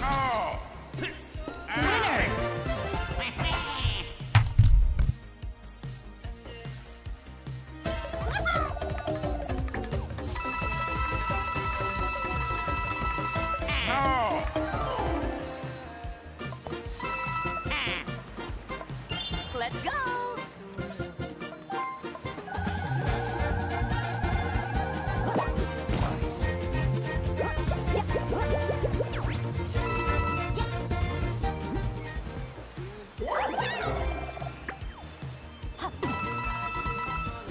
I'm honestly ready to play Tekken after that. He's super pissed. 3 moves and shit. Yeah, this shit's done, bro.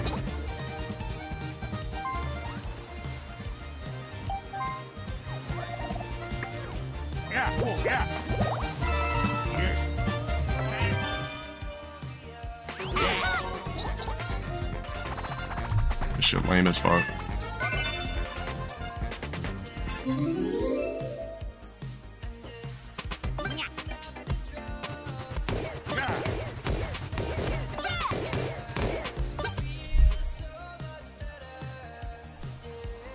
Three, two, one,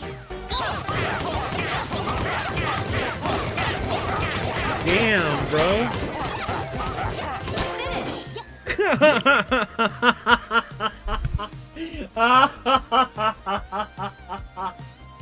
He quit. He quit because he couldn't mash buttons, bro.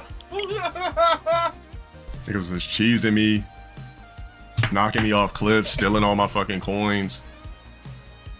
It's a game where that's the part of the game, bro. And niggas cheated, bro.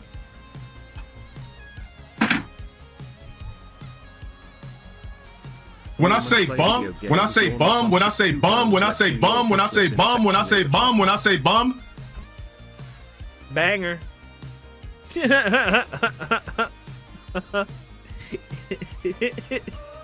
I'm worrying about is you No! guys and what I need to do. No! We're not watching the Goblin. There's a time and a place to watch the Goblin, and it's not during the May 1st holiday stream, bro. It's not.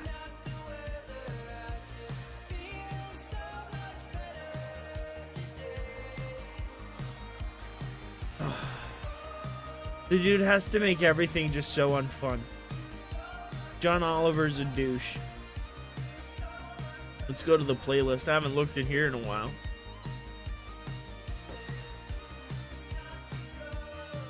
A bunch of shit. Oh my god, bro. I need that money. I really, really do. Alright, I need that go money. try and find some more Dale vids. That money. Bro lost straight up for 40 minutes. So here we are. Here, let me put this on 1.5 speed.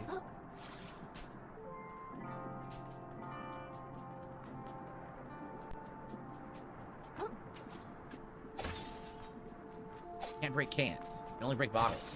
You can't God, look at break this guy. cans. Only bottles, guys. Only Now wait a minute. bottles. Do you think this is the equivalent of the dude in Elden Ring? Is this the equivalent Remember, of the dude in you Elden get the Ring? freaking- the knight right away on the horse? Do you think they're doing that? I think they are. I think that's supposed to be the knight from Elden Ring, and you don't fight him yet. He's overpowered. Right? I think so. It is! The Royal Shell Splitter. It's a tree sentinel. Are you kidding me?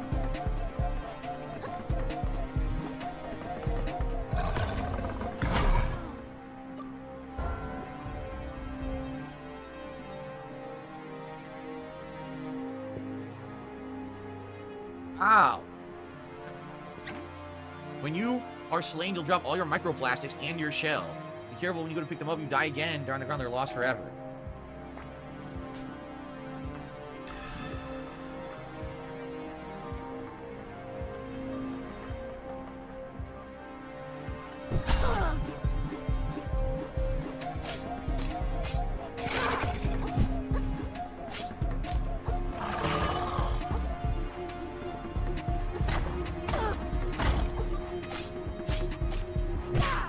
He has a stagger meter that's filling. Did you see that? Oh, bro. It gets so much worse.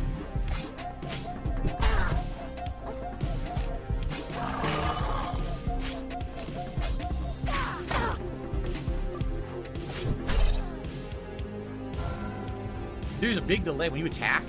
There's a delay before you swing, and then once you commit to it, you have a recovery on the attack that's also slow. So it really is like Dark Souls, where you have to commit to attacks.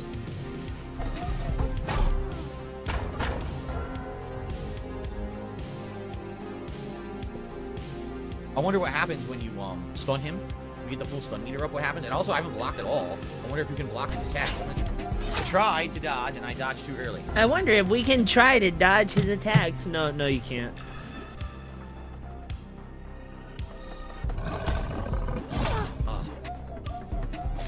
This dumbass just charges right in. The way that they come out, it's very hard like, to see when they're going to hit. Absolutely so I haven't no. blocked once yet. I seriously haven't blocked a single attack yet. Absolutely no game plan at all. I was holding block right there. Nothing happened. I was holding block right there. So I don't know how the block works. I don't even know if it does work, actually.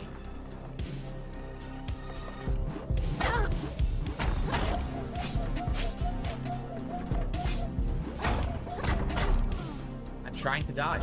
I really am. Oh, you need a shell to block. You can't block without a shell. So the block button is worthless.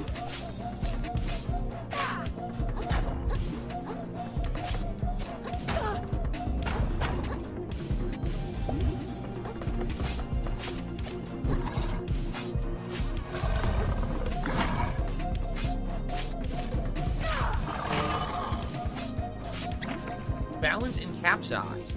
Hit an enemy with enough attacks to max out the balance meter will open up enough to capsize. When their health starts splashing, hit them with a powerful attack.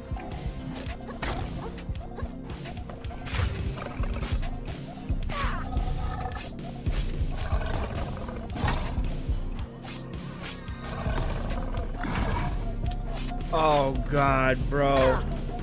I don't know if I can do any more of those animations, my guy. Oh man, the last one where he went up against the UK government and they made him into 00 LTG. I couldn't get over it, bro.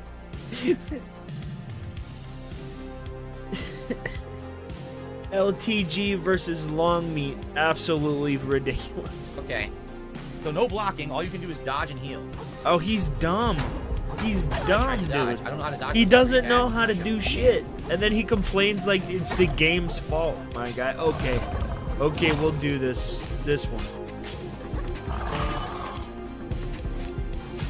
Shin Black. Due to your treason, due to your consistent hating of crabs in a barrel, black man in America mentality that refused to evolve with time, I'm gonna have to crack your gym. Probably. Have you carried off with black cloaks? Hand rocks the Saturn stick. I don't even want to look at what they're gonna do to you. I just snap my fingers a couple of times because that's a secret command. They're gonna take you into a dark room, undress you, ass naked. I don't look. Because I just let my covenant cloak do that for me. I don't look. All I hear is screams. Hearing shreds of clothes ripping off. I hear lube being squirted out of a bottle.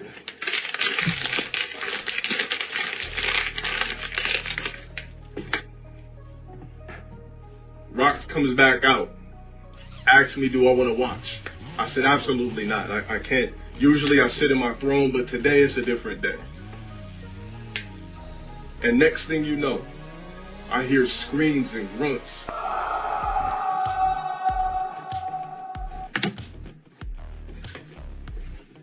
And this is just how I'm visualizing it, because clearly this is what's going down. They got you tied up, and I just hear screams and grunts. And all I can picture is the Saturn stick slowly but truly going up your ass and there's nothing you can do about it. I'm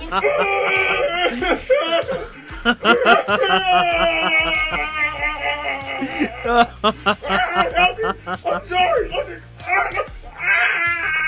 The Saturn stick, for those niggas that don't know, the Saturn stick is a long rod, a long smooth rod. At the bottom, at the top, it has Saturn on it. Now we choose which side we want to use depending on the punishment. But for you, since you committed ultimate treason, we're going to use the Saturn side. The Saturn side is just how it sounds. It looks like a planet, has the rings, but it's still going up your ass. Bro. And Rox is going to twist it, right? Force it, twist it, force it, jab it up to the point where you just tap it out. You know, they say men that are gay bust nuts out of their ass. So regardless of how much pain it is, you're orgasming out of your anal cavity. You're foaming at the mouth. Just twitching, fucked up. You don't understand why you busted nuts. You don't understand why you ejaculated after getting the Saturn rod put up your ass and it's got your fucking mind fucked up. All you're seeing is colors. You busted the best nuts of your life because you didn't realize that the Saturn stick could do that. You're just twitching, fucked up, right? And I have my cloaked members take you to the cliff that's on the outside of the manor. You're still ass naked, foaming at the mouth. Nut dripping probably from your fucking penis tip, right? Because you can't believe you busted nuts from a Saturn stick. And they take you. It doesn't take that much manpower to swing a nigga like you off. Take you. And I'm just sitting there in the dark with a hood over my head, watching as they swing you. They're just taking you. I give the signal. They toss you off the cliff, and your naked body splashes into the waterfall as if we were watching Black Panther.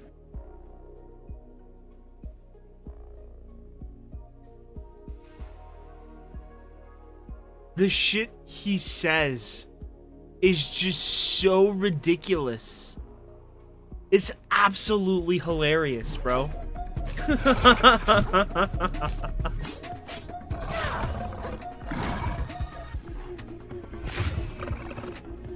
I don't know what you're doing in capsizes. I'm not sure.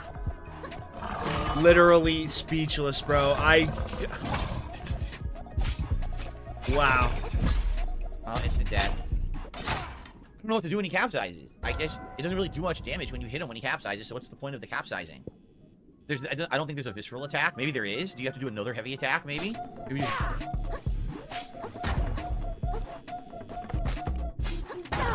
I'm still trying to figure out what I just saw.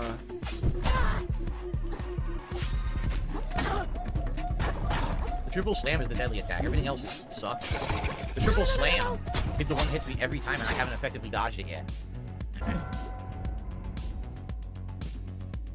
Thank God the loading is real fast. Okay, you gotta roll to the right. Alright. Wow. Again, it's gonna be strict just like Elden Ring. Some of the shit y'all make me watch, right, man. Because the invincibility frames are very short-lived and can grab you even if you're rolling. You have to have the invincibility frames out there. Dude, what is up with my capture card? I rolled to the right, nothing.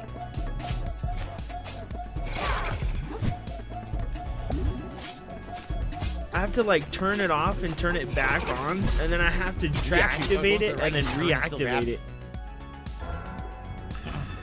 And then it works. We're playing Elden Ring. Wow. Even though I rolled right.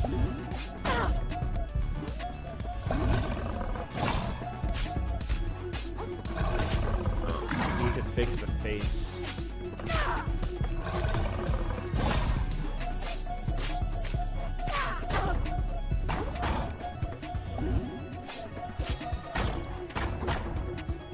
Where's the nose, goddammit? Nose ridge, there we go. Can't do a heavy attack when he's down. I tried, it wouldn't charge. I tried rolling. The timing is strict. The timing is strict on everything. I tried to roll right, still grabbed me.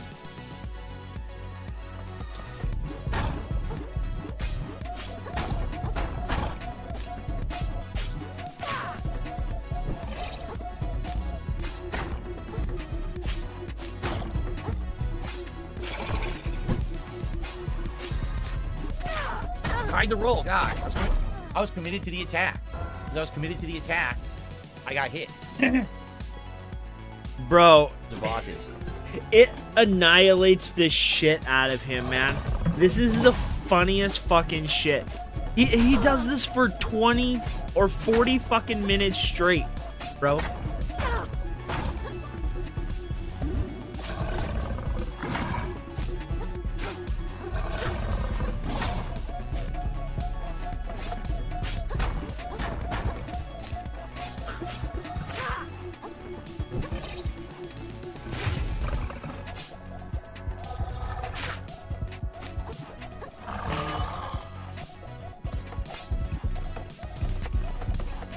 Tried to dodge.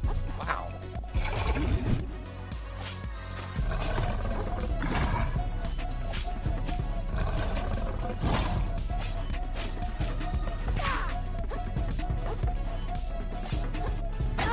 I can't get the triple slam is so hard to dodge.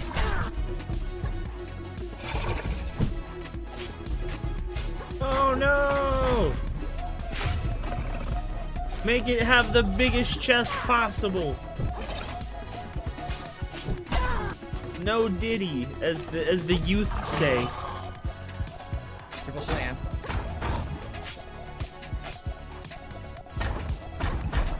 Oh wait, I had to change his skin color. He's dead, so he has to be some kind of dead color. Triple slam. Triple slam is the worst. It's the fastest move. If you're attacking, you're committed to your attack, and you can't dodge the triple slam. Bro, he's just gonna get clapped. Like, I rolled over and over and over. How do you do, fellow children? That attack is nothing. that little attack is nothing. It's not a big deal at all. Oh, god damn it. Ah, fuck it. Let's just leave it as it is. But needs to be a few shades. There we go. That's my natural skin color right there. Perfect. I swear I'm rolling. Oh no! What did I do? No! Oh, I fucked it up! Oh, I'm stupid! I roll. I hate that. I can't dodge that. Elden Ring doesn't want me to play. I want you to parry it. I don't have a shield yet, so I can't. I think I might be a little retarded. I'm sorry.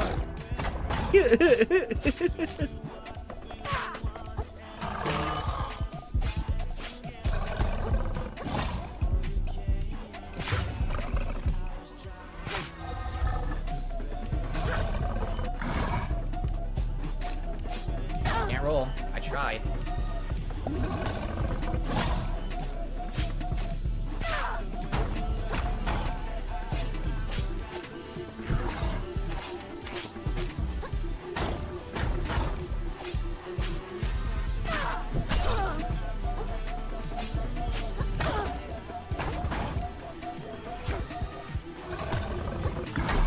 I don't know where this little enemy showed up from. He literally has never been in the fight before, and he just shows up in here with the fight this time. Bro, I was committed to an attack, couldn't do anything. this shit is ridiculous. He's like, I'm committed to the attack, I can't do anything. He gets the slam.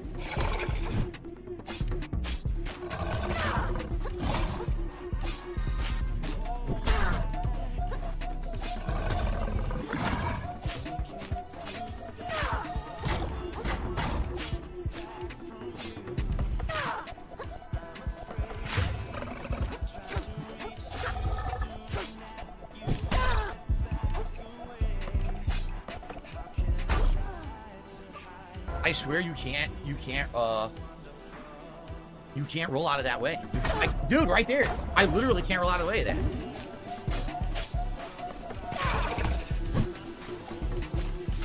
Can't. I was attacking, already committed, can't get out of the way.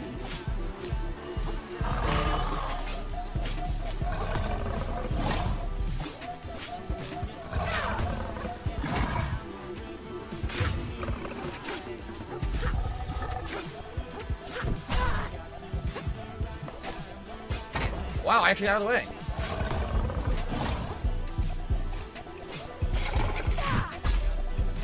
Tried.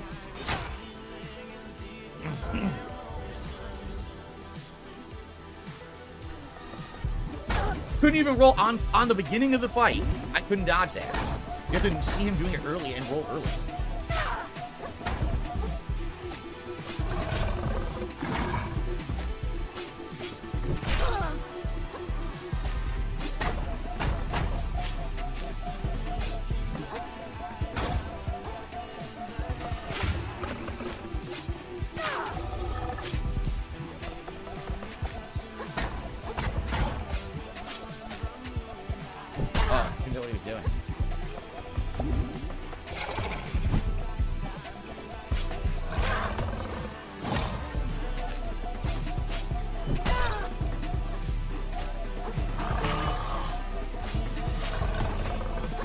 Alright. There we go. I got my character back. Oh my god, I'm stupid.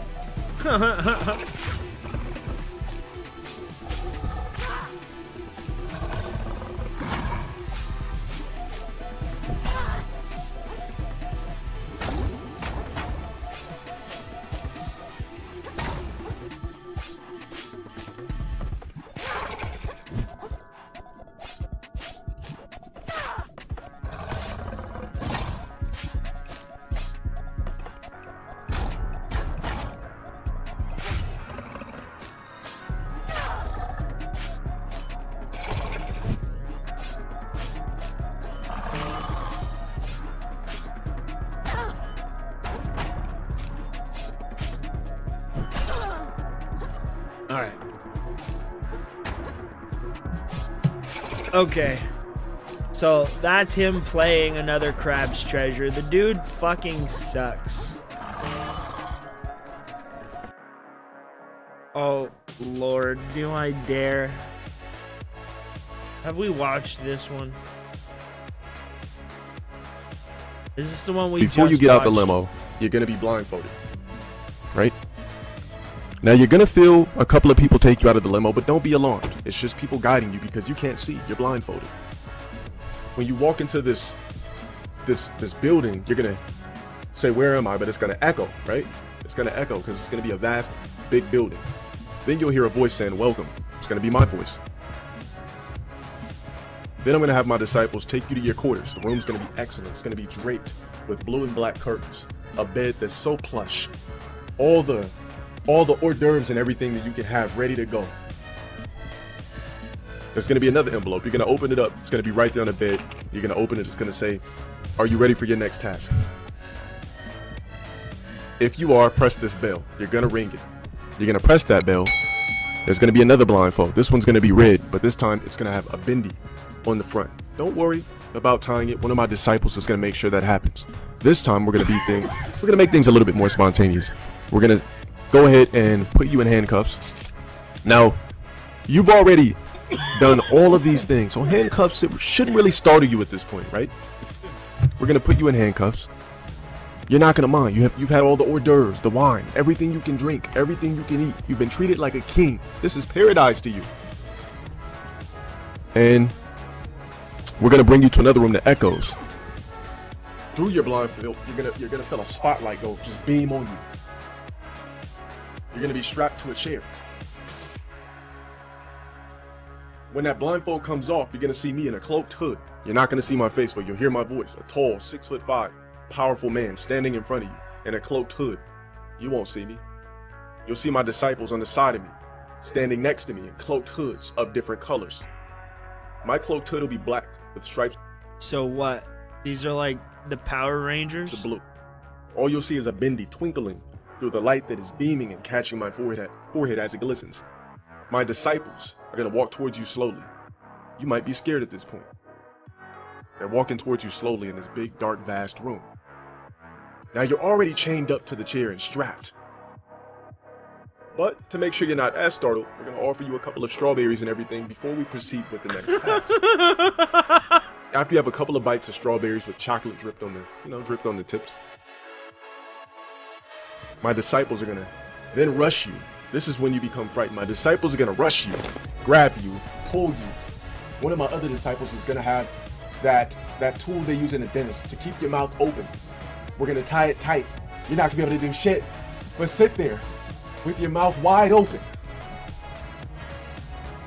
Now I already have this pre-ready. I'm gonna pull out a big giant syringe full of black sperm with a bucket with more.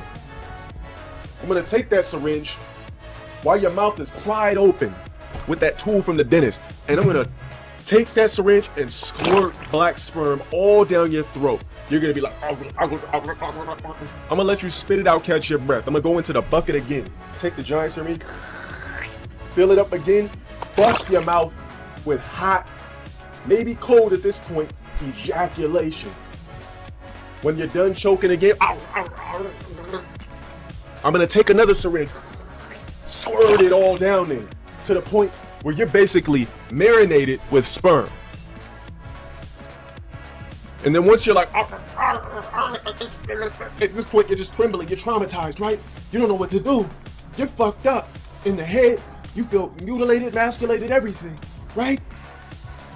And then I'm gonna come towards you and look down at you, in front of you, and say, wait a minute, didn't you ask for the salt?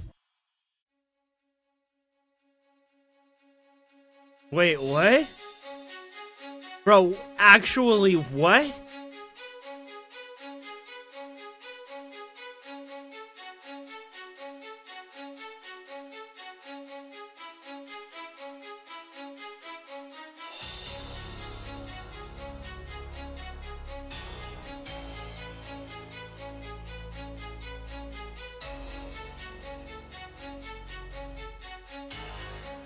Oh, yeah.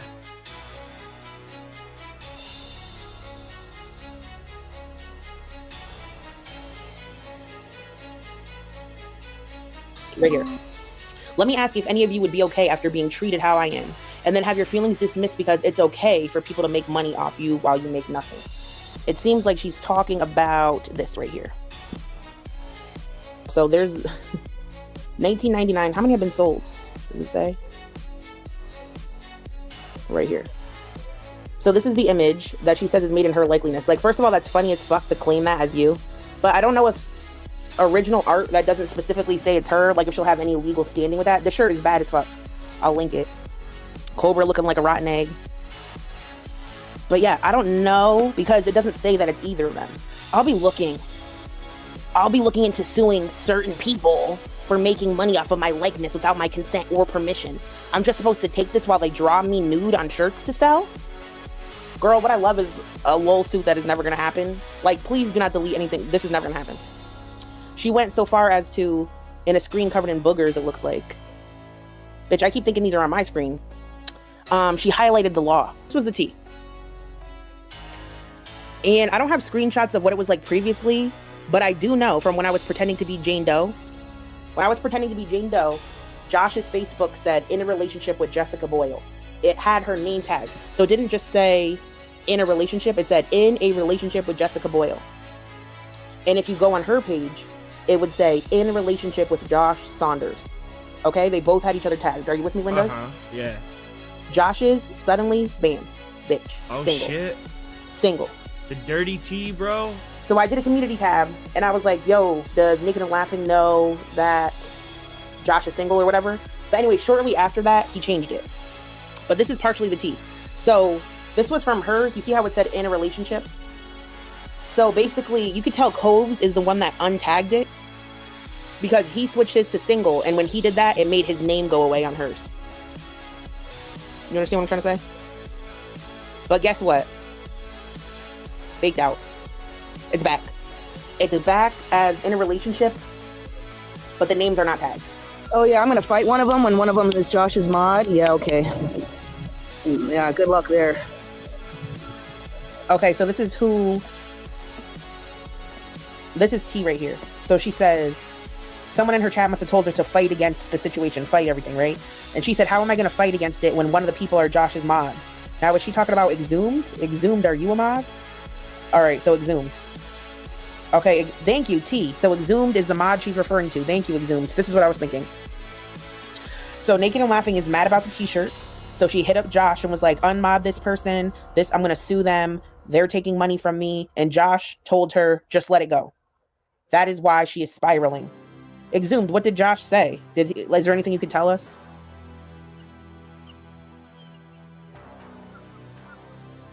Oh yeah, I'm gonna fight one of them when one of them is Josh's mod. Yeah, okay.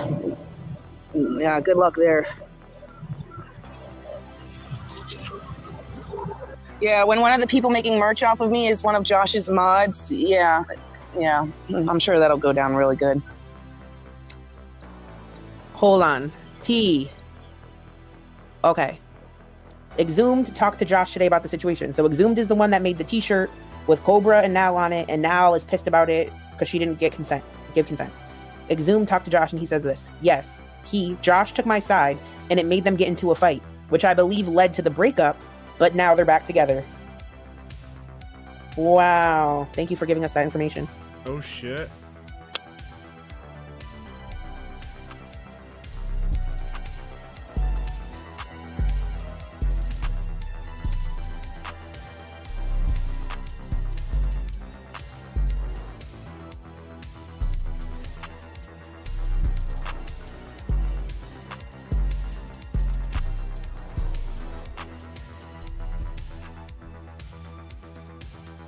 Bro, why does she look like a real-life Bob's Burgers character?